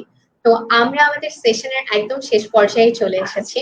স্যার আপনাকে অনেক ধন্যবাদ। আমার কাছে এই রিস্টার্ট ইউরসেলফ আর আপনার জার্নিটা এমন মনে হলো যে যখন মানুষ পথে একদম নিরাশ হয়ে যাবে, কোনো আশার জায়গা থাকবে না, তখন রিস্টার্ট ইউরসেলফ বা ড্রিম ফর টুমোরোর মতো এই ফাউন্ডেশন গুলো যেন হঠাৎ করে একটা সারপ্রাইজ বা উপর থেকে একটা আশীর্বাদের মতো আসা, যে মানুষকে নিয়ে কাজ করতে গেলেও কিন্তু অনেক সময় মানুষের ডিপ্রেশনটা দূর হয়ে যায়।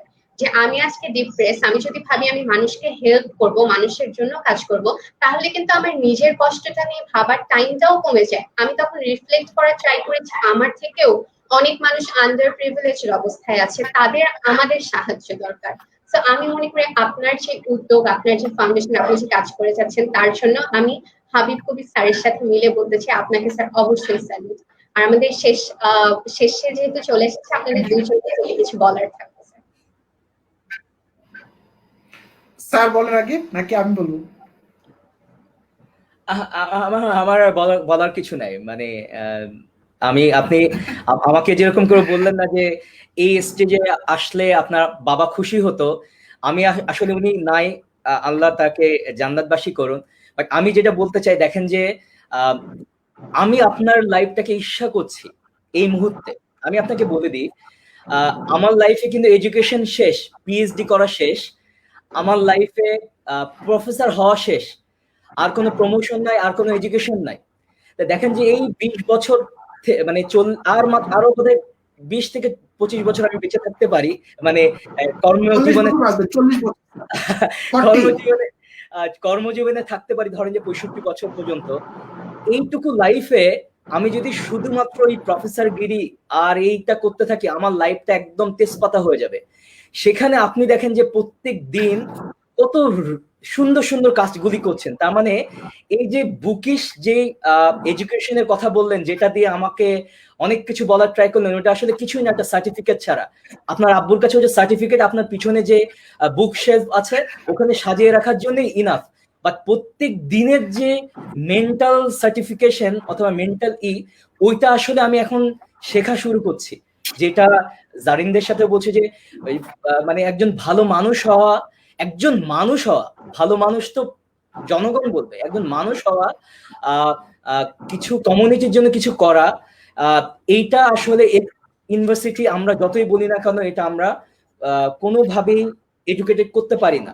এটার জন্য দরকার কিন্তু এই যে সুন্দর একটা কমিউনিটি, সুন্দর একটা এই যে সোসাইটি, সুন্দর একটা ফ্যামিলি। তো এটাতে আপনারা কাজ করছেন, আমিও শিখছি। আমিও চাবো যে আমার স্টুডেন্ট গুলোকে যেন আমি এইভাবে তৈরি করতে পারি, একটা ফ্রেন্ড তৈরি করতে পারি আমাদের মধ্যে, যাতে করে আমরা নিজেরা ভালো থাকি। নিজেরা আসলে ভালো থাকলেই তো, আমি অনেক সময় বলি যে এই যে এই এনার্জিটা আসলে হরিজন্টাল প্রসেস, নট টপ মানে বটম টু টপ অথবা টপ টু বটম, এটা horizontal process. So horizontal process দিয়েই আসলে আমরা হ্যাপি থাকতে পারি। এটাই আমার যতটুকুই। থ্যাংক ইউ ভেরি মাচ আমাদের স্টুডেন্ট গুলাকে চেয়ার আপ করলেন, এনকারেজ করলেন। আমার সিবিএস, আমার আইইউটি, আমি আইইউটি আমার বলেই বেশি স্বাচ্ছন্দ্য বোধ করি। আপনিও ঢুকতে পারলে আমারই বলতেন।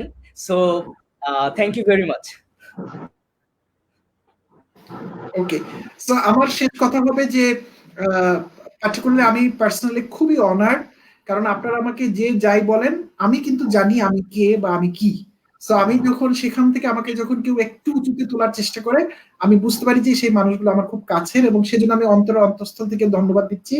আমি এটা অর্থ করি না যে আইইউটির স্টুডেন্টদেরকে আমি কোনো জ্ঞান দিব, এটা হয় না। বিকজ আমরা এখন ধরে নিই আমাদের থেকে পরের জেনারেশন আমাদের থেকে অনেক বেশি জানে। আমরা শুধু যে কথাগুলো বলেছি, তোমরা মানে আমি একদম স্টুডেন্টদেরকে টার্গেট করবো, তোমরা যাতে একটু ভালো থাকতে পারো। কারণ দিন শেষে আমার একটা ছেলে আছে, ও একটু বড় হবে কয়েকদিন পর, ওকে রেখে আমার পৃথিবী থেকে চলে যেতে হবে, এটা নিয়ম। আমি ওকে কার মাঝে রেখে যাব? আমি কিন্তু তোমাদের মাঝে রেখে যাব। এজন্যই কিন্তু আমরা একটা সুন্দর দেশ, সমাজ, পরিবারের কথা বলি। আদারওয়াইজ মরে গেলে তো সব শেষ। আমরা চাই আমাদের রিপ্রোডাকশনের যে সিস্টেমটা, সেটাকে একটু বেটার জায়গায় রাখা। সেজন্যই তোমাদেরকে এত কিছু বলা। এমনিতে কেউ কোনো কিছু মনে খারাপ ভাবে নিবা না। তোমাদের ক্যাম্পাসটা খুব সুন্দর, গেলে খুব ভালো লাগে। স্যারেরা খুব আন্তরিকতা দিয়ে আপ্যায়ন করেন, সেটা কখনো ভোলার না।